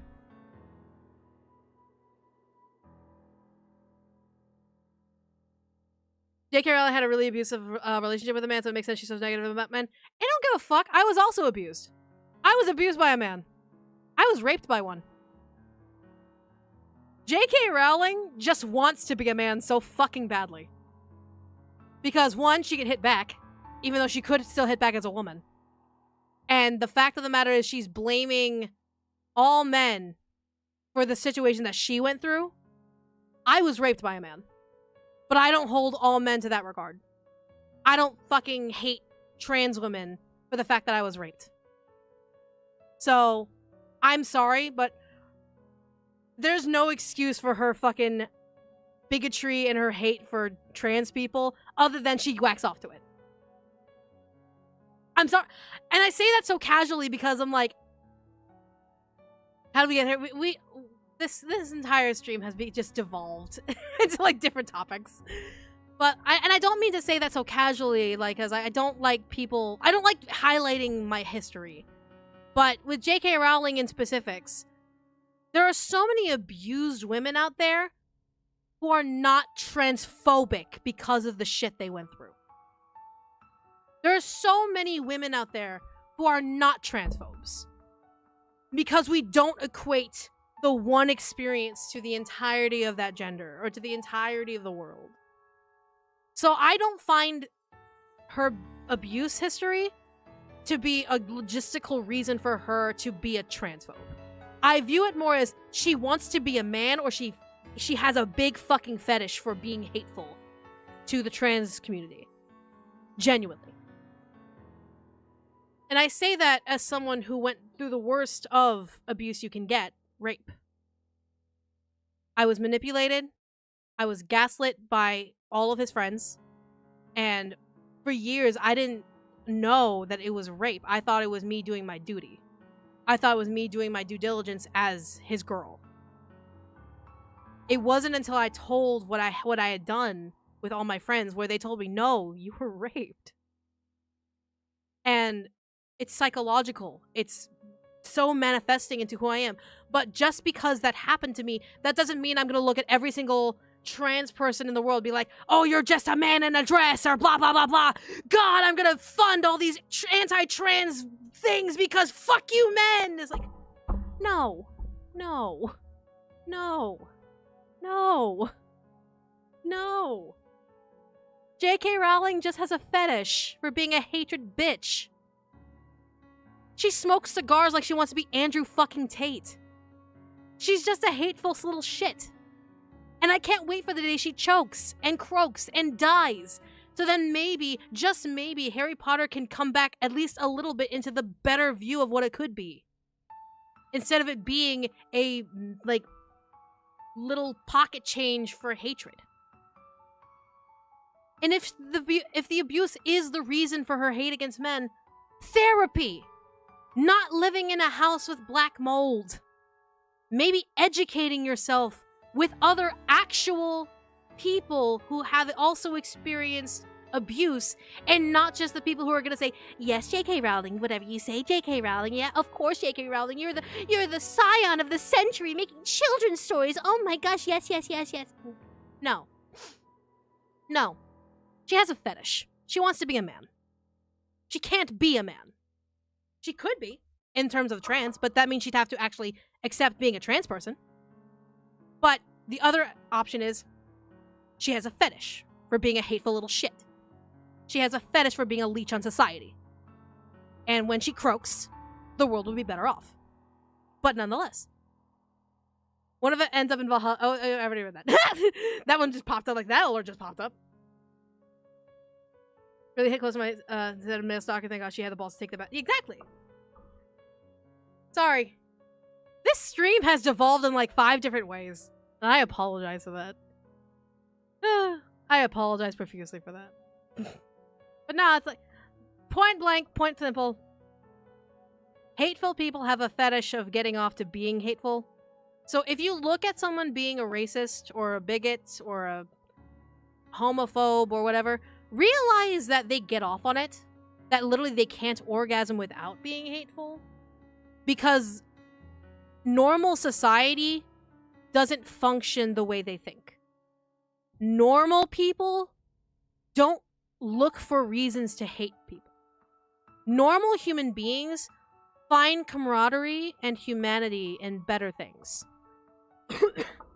So to actively choose to be hateful, to actively choose to be an asshole, means that you have to find some enjoyment. You have to find some form of enjoyment. And that's not to say, well, what about those who are who grow up to only know hatred? You can teach them. You can teach them. But those who you do try and teach and refuse to be taught, they choose to be hateful and thus fetish. And thus, the only way they can be sexually gratified is being hateful. So recognize that when you see that. Don't just go and let them affect you, because really, they do it to get off. They do it to feel good about themselves. Fetish. And move along. And I promise your life will be so much better. Your life will be so much less stressful when you realize hateful people do it to get off.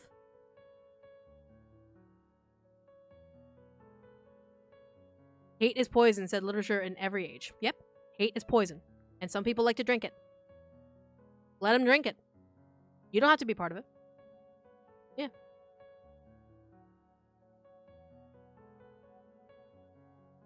Let's finish this script before I lose my goddamn mind. Let me finish this script before I lose my goddamn mind. Alright.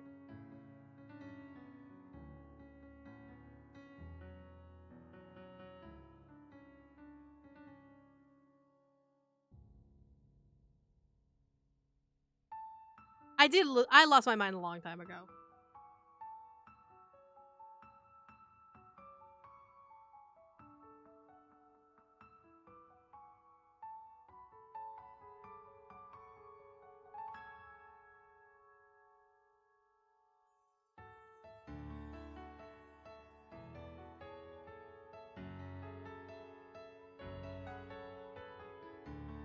Sorry, my mind just went. That tends to happen when I...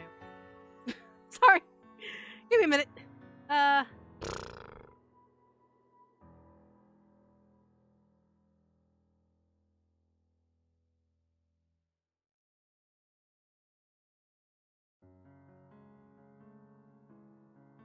Oh my god, armor looks... What the fuck?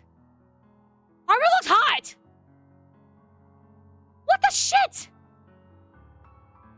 You can't do that, demon! Guys, okay, I need to show you, like, the new design for fucking armor. Oh my god. Oh my god!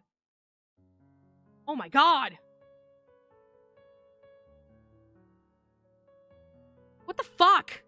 Hold on.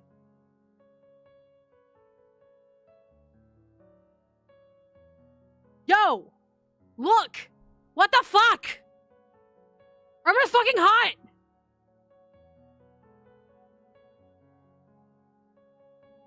What the fuck? Yo! That's not fair! How is armor so goddamn hot?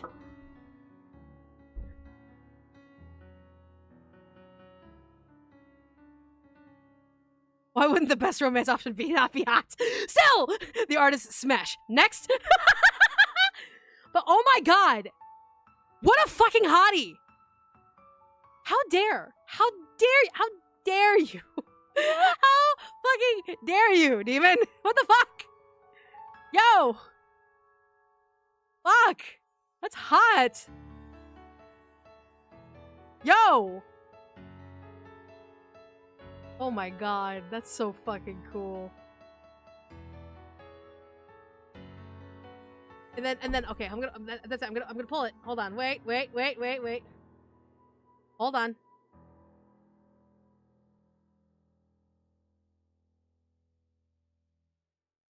Look at that, just the comparison. The relationship, the shipping right there. The comparison of the two, the shipping. The shipping! Look at these two! Ship them! Yo! Yo!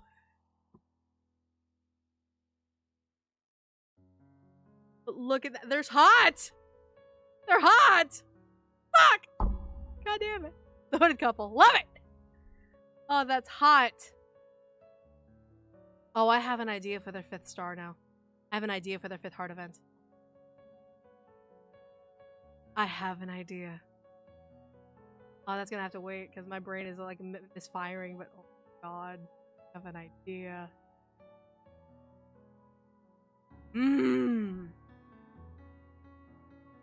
Instead of a kiss. But What if we use magic? Mr. Krabs, I have an idea! But instead of a kiss, demon. Instead of a kiss. Let's think about magic connection for a second. Like the twisting and combining of magic. Oh! So fucking hot! What the fuck? Oh my god. Hot. Fuck. Hot! What the shit? Instead of a kiss, they punch each other in the face, little Mal. They exchange mana. They exchange magic. Oh my god. Just like the twisting of magic together. It looks like they're kissing, but really the actual like connection that they have is like a more magical than that. Oh my god, it'd be so hot! Alright, moving on. I gotta finish this one script. Come on. It's so hot! Fuck!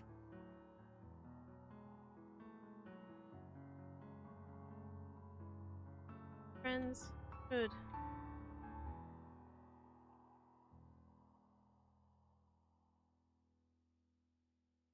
Would exchanging mana or magic be a sex thing instead? It could be. But, I mean, kisses are also used in sex, so... Exchanging magic or mana doesn't necessarily have to be considered more sexual, but rather romantic. Kisses aren't sex. Are they themselves sexual acts? Uh-huh.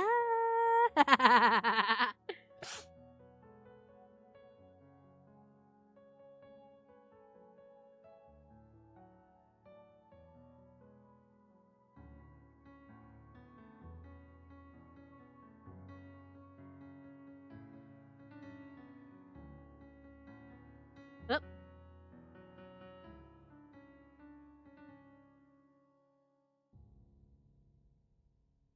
Yep. Armor would be more romantic. Yeah, exactly. Interviewing the magical binds, bonding them together in an astral, simply gifting one's heart to their love. Exactly! It's more romantic! It's romantical! I'm pulling from Kami's dictionary. It's romantical!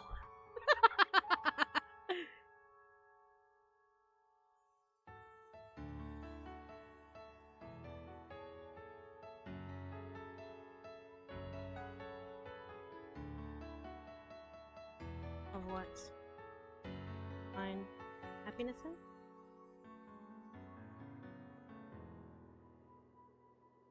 I do. Oh.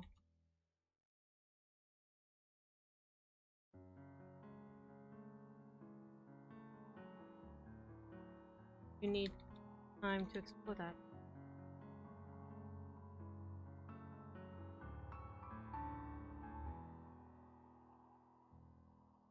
Would armor be the romantic bodyguard of some kind? Yes, like armor would be heavily romantic. Mind you, we're still in the development process of armor learning sentience beyond just doing a duty. So the heart event, this is event 3 of 5, where we're kind of giving armor quote unquote permission, or at least a nudge towards finding purpose beyond just following vampires' orders. So it's like, it's one of those cases where armor at this point could lean into more sentience of emotion, like romance and all that stuff, where by the 5th event, armor is much more confident in reciprocating Lich's feelings. Because armor is like, again, they're a suit of armor. So them being able to learn their sentient autonomy is very important as part of this process. And that's why event 3 is like, hey, you should find something that you like. You should find something that you do. You are literally writing them for me. I like it so much. Yes! Yes! In exchange for all of the designing you've done, Demon, with all of my designs, there you go. If you're happy with it, I win. If you're happy with it, I win. Perhaps Armor and Lich get a special symbol placed in their chest right after the engagement ring. I don't know. Maybe that might be a CG at one point, but to add that would be like more costs again to like add additionals to art. So I don't know. I don't know. Yeah.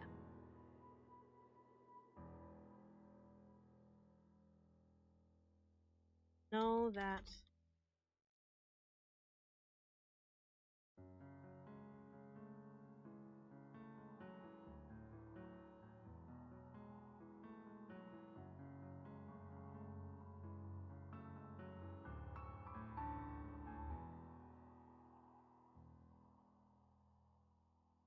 There we go.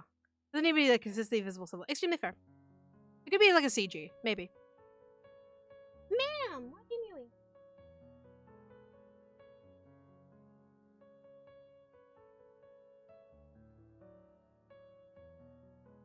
My goodness. But the symbols on the chest act like a summoning mark to call it. Maybe. But I haven't even gotten that far yet. I haven't even gotten that far in the development yet. But at least we got one done. At least we got one script done. Like, oh my goodness. Oh my goodness. Okay, soul bond that glows separately. That'd be fun. You said something about vampires. Yeah. Like, hold on. One of the... Hi. Hope you missed...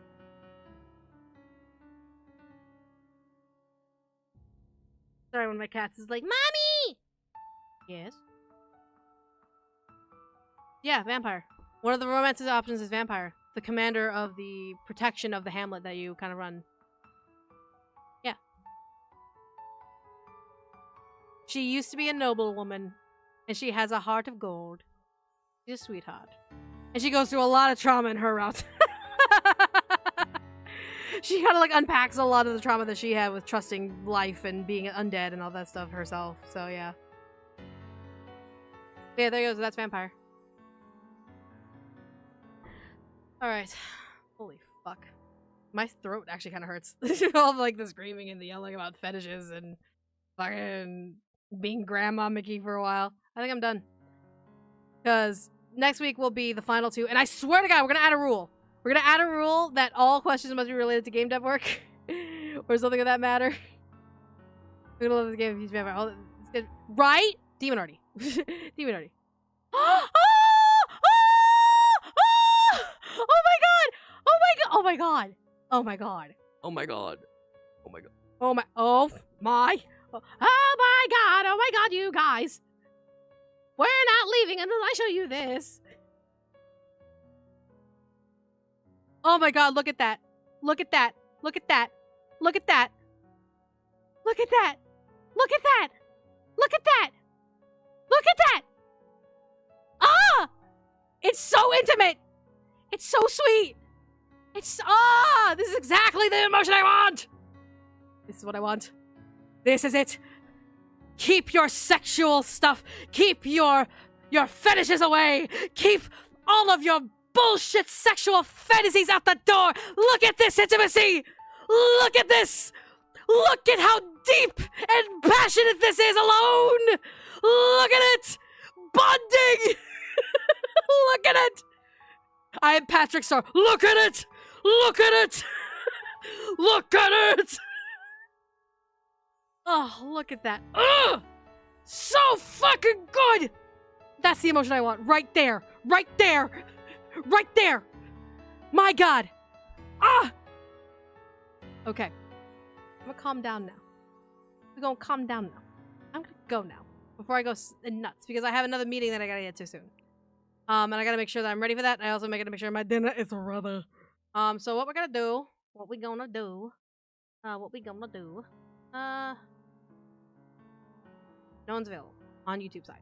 But on Twitch side, what do we got? I'm gonna send you all...